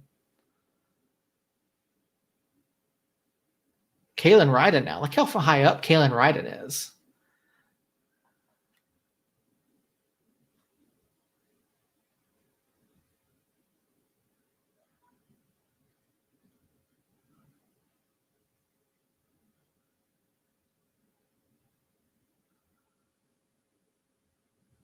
United's defenders are pushing up very high here in the second half.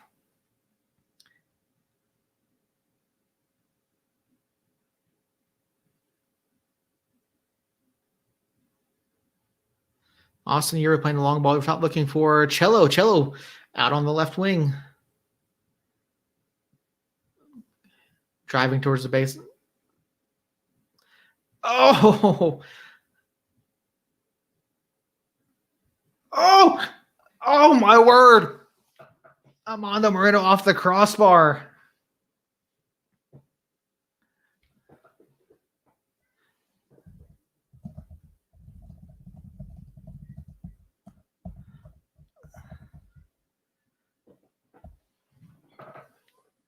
Wow.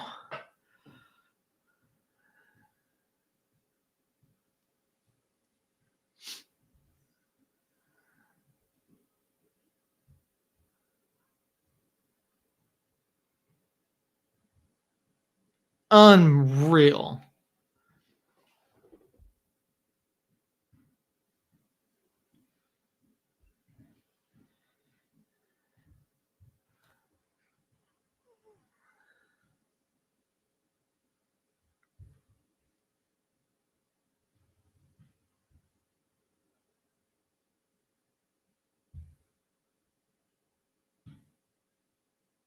Maybe it's that whole NFL thing where East Coast teams going west, West Coast teams going east, playing at that earlier time. Takes them a while to get going. Maybe that's what it is. I don't know. But night and day difference here between first and second half for United.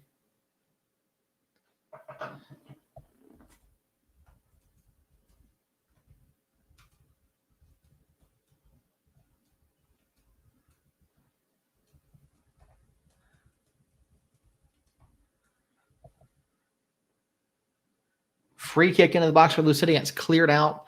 Lou City maintains possession, though, playing off the left side.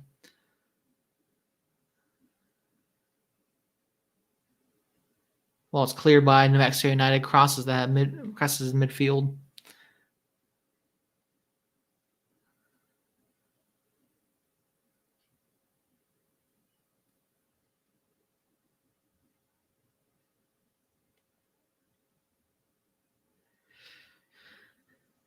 You can see Lou City now making some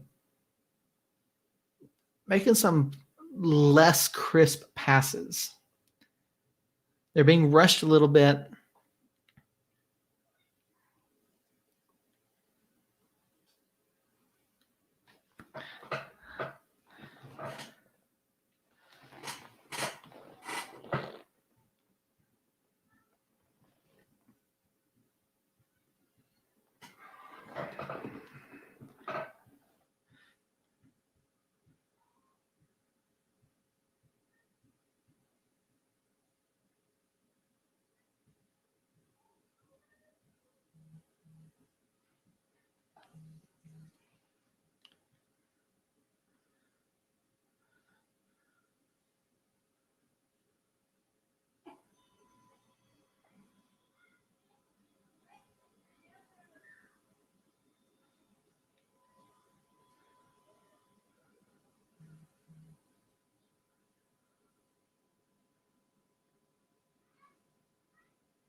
Lou City.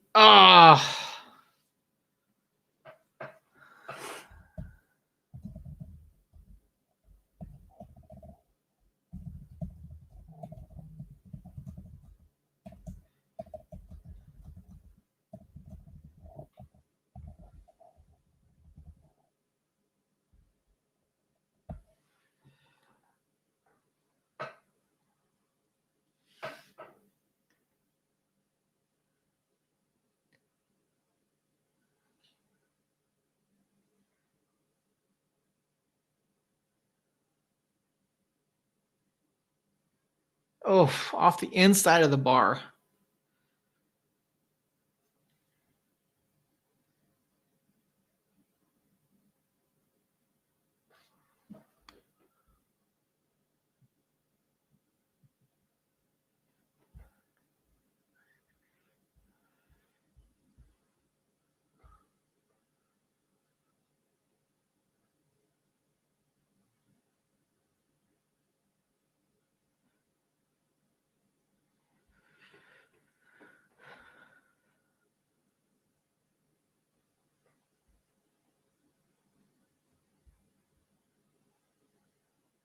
The Falcons lost again. They did. Of course they did.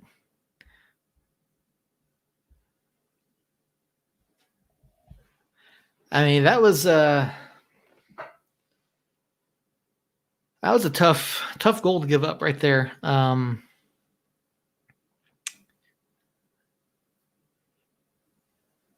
It really was tough goal to give up.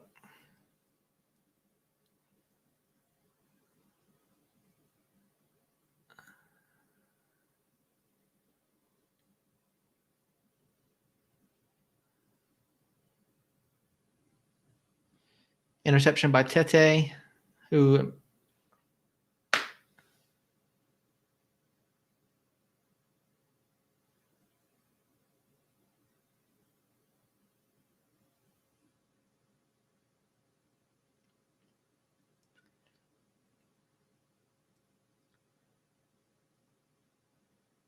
oh, wow, that's a serious foul. No, I hate that.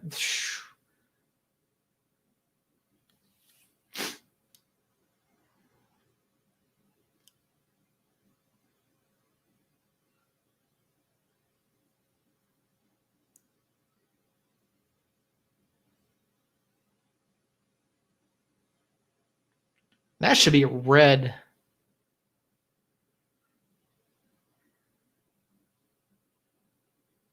That should have been a red card right there.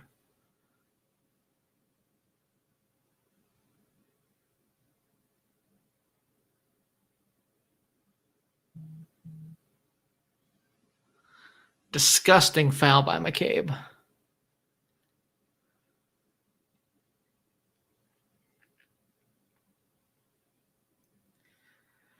'78th minute, Amando Moreno being tended to after taking a nasty tackle from Lou City. Louisville does lead 3-1 right now.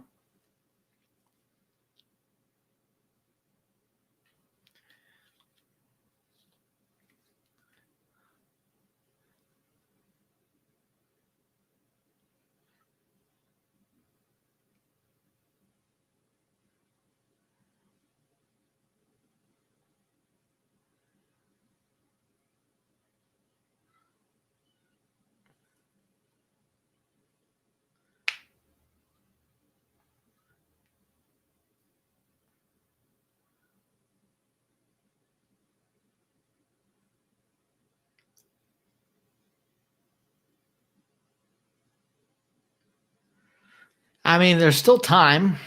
There's still time here. United can still do something, but if Moreno is not able to continue,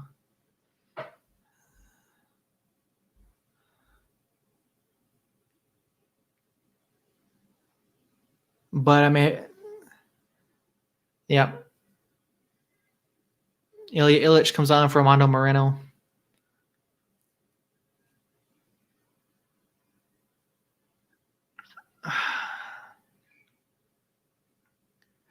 Free kick United near the center circle. Cello delivers just inside the box.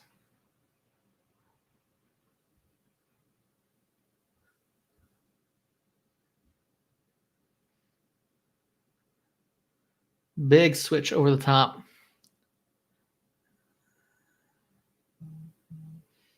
Throw for United now.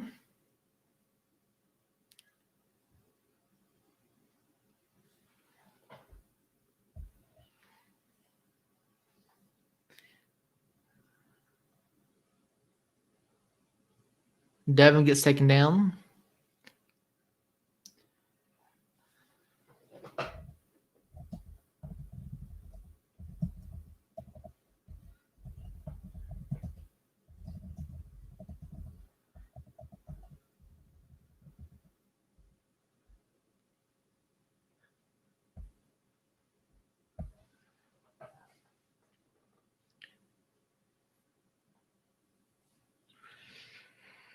It's like Cello standing over it, ready to deliver.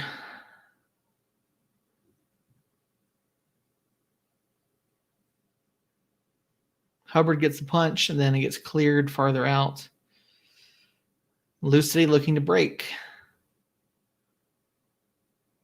Daniel Bruce now playing over on the left wing or left wing back position.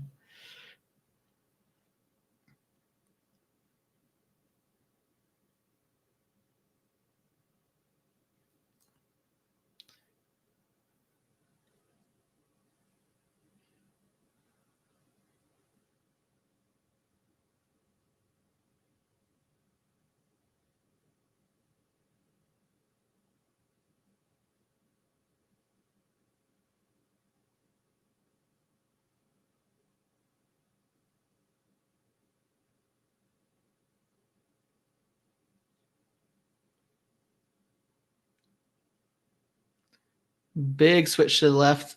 Doesn't get where it needs to go. Lou City takes possession once again. Illich steps in, takes the ball over to Brucey, back to Illich. Illich out wide looking for anyone. Ends up passing back to Sergio Rivas. Brucey from the right wing sends it across, and it's headed away. Cello doesn't get in front of it.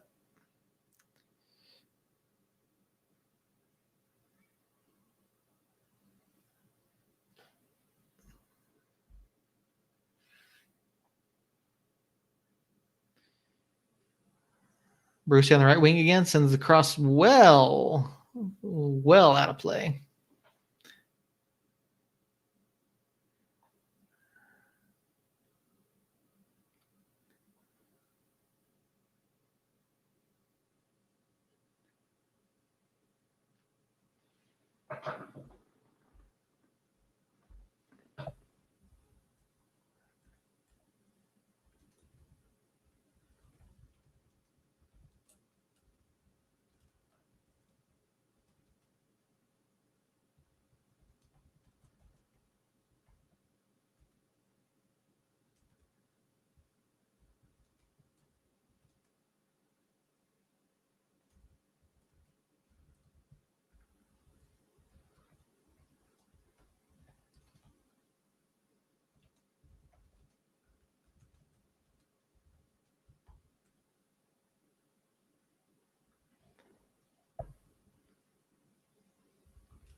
I still think this goal here was offside.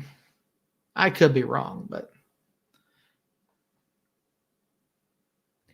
they really don't have any camera angles out here at Lynn Family.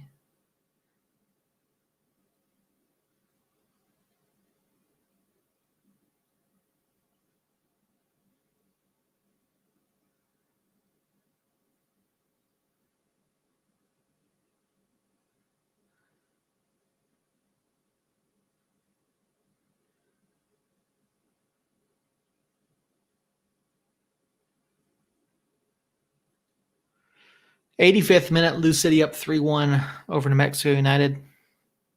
Time is running out quickly.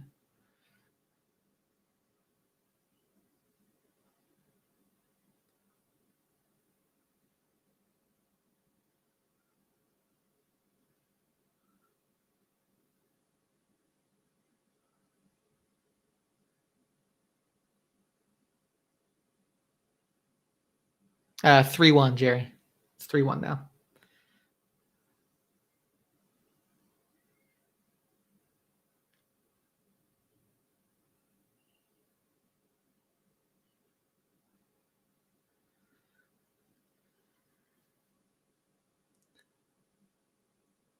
Yeah, that last goal by Lou City seems to have taken some wind out of the sails of United, who've been playing pretty well in the second half up until that point. The XG on that goal is not going to be terribly high. He took it from a pretty wide angle, pretty narrow angle. United pushing forward. It's like Cello's on the ball on the right. Plays the ball all the way back to Rashid Tete.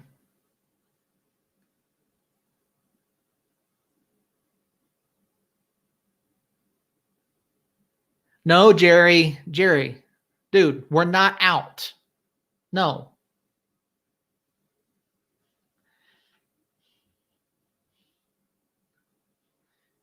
Jerry, check the math, dude. Before you start saying that, check the math. There's still plenty of opportunities for United to pick up points. Austin winning their next game does not eliminate us by any means.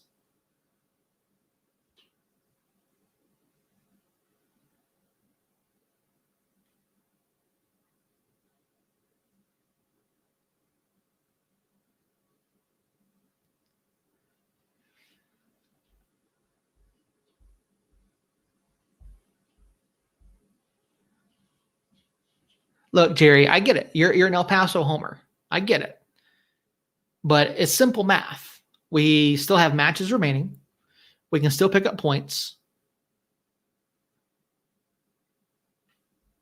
One game less would not eliminate us from the playoffs.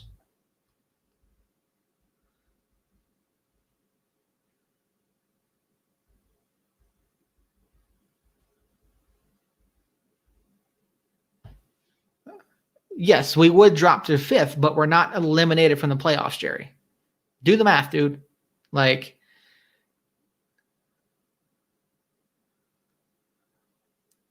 it's not over by any stretch of the imagination.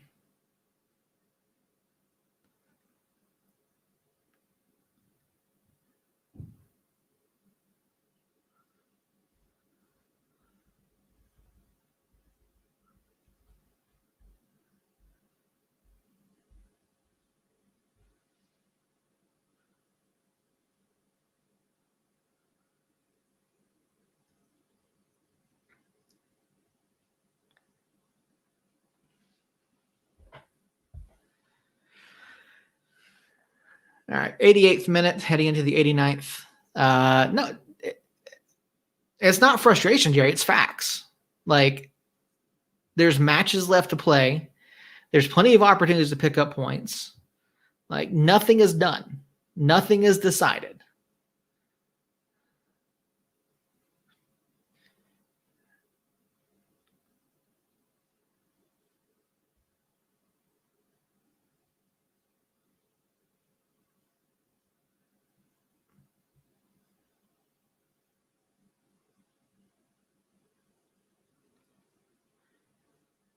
Daniel Bruce has by far been our best player on the pitch today. By far.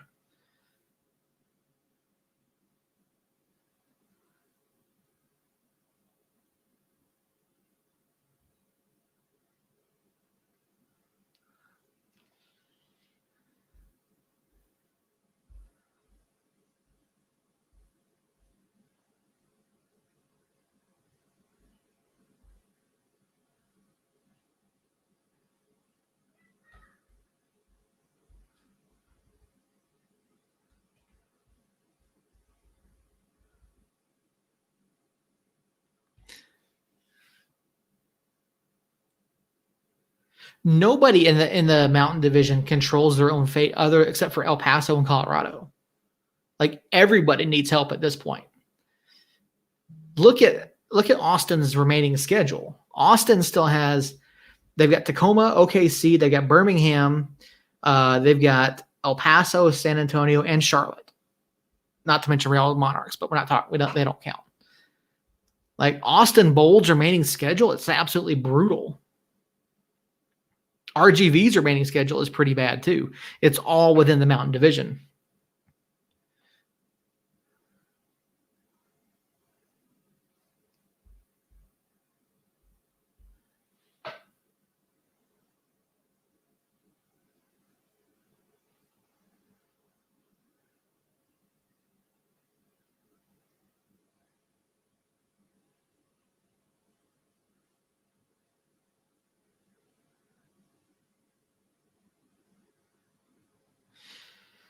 Referee has decided 4 additional minutes here, and then we're now into stoppage time.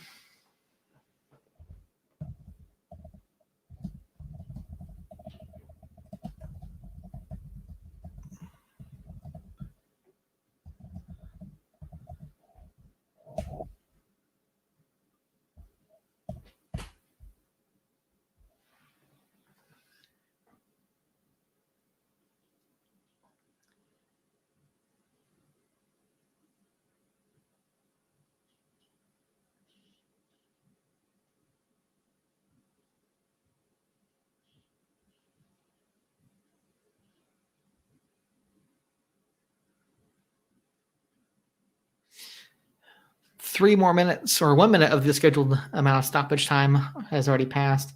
United gets the ball, restarted pretty quickly. Tete over on the right, pushing forward.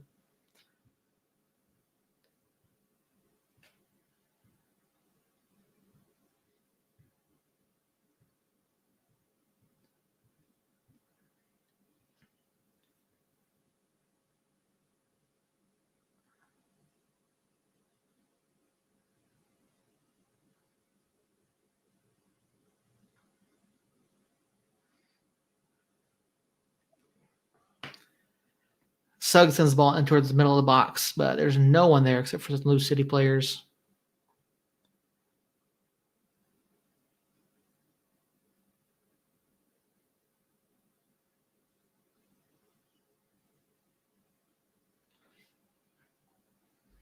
Two minutes of stoppage time have been played. 2 minutes remaining.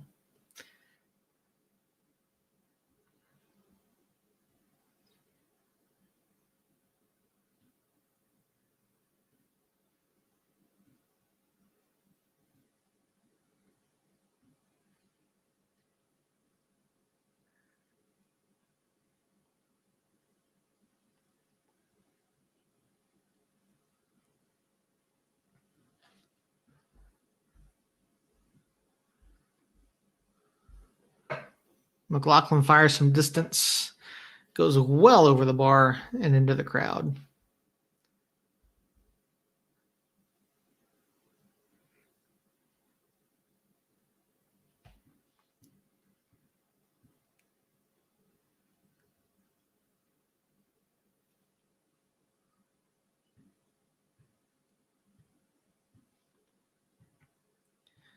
Josh Suggs, who Austin Yearwood was looking for, didn't do anything at all to try to contest that long ball.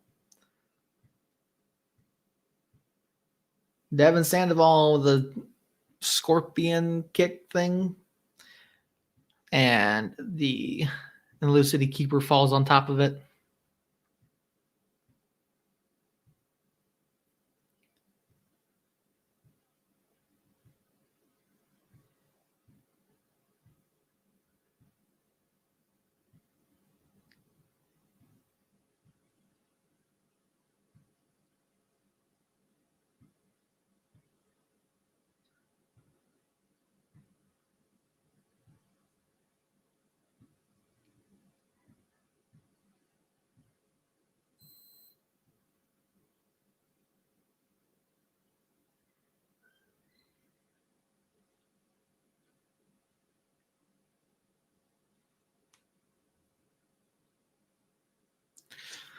And that's full time, folks. United's win streak ends at 3 as they head out to Lou City and fall by a final of 3-1.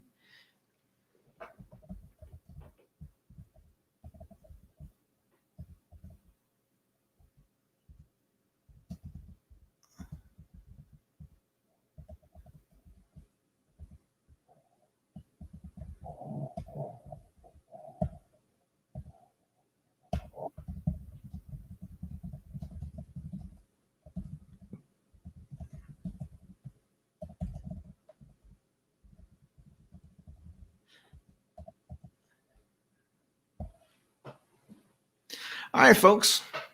Thanks for stopping by. Thanks for hanging out with us on the watch along. Doesn't look like Jacob or Earl are going to pop in. So thank you guys for being here. We will be back on Tuesday night, 9 o'clock for the podcast. So stop by then. Again, Facebook, YouTube. You can hop on in, get your questions and comments in the chat. We will be breaking down the loss to Lou City. We will be looking ahead to the Hartford match on Wednesday night. And then we'll be back again probably Thursday night with another episode to preview the next RGV match on Saturday. So thank you guys for hanging out and being here. Jerry, appreciate you as frustrating as you are and as wrong as you are. So go do the math, son. And have a great day, guys.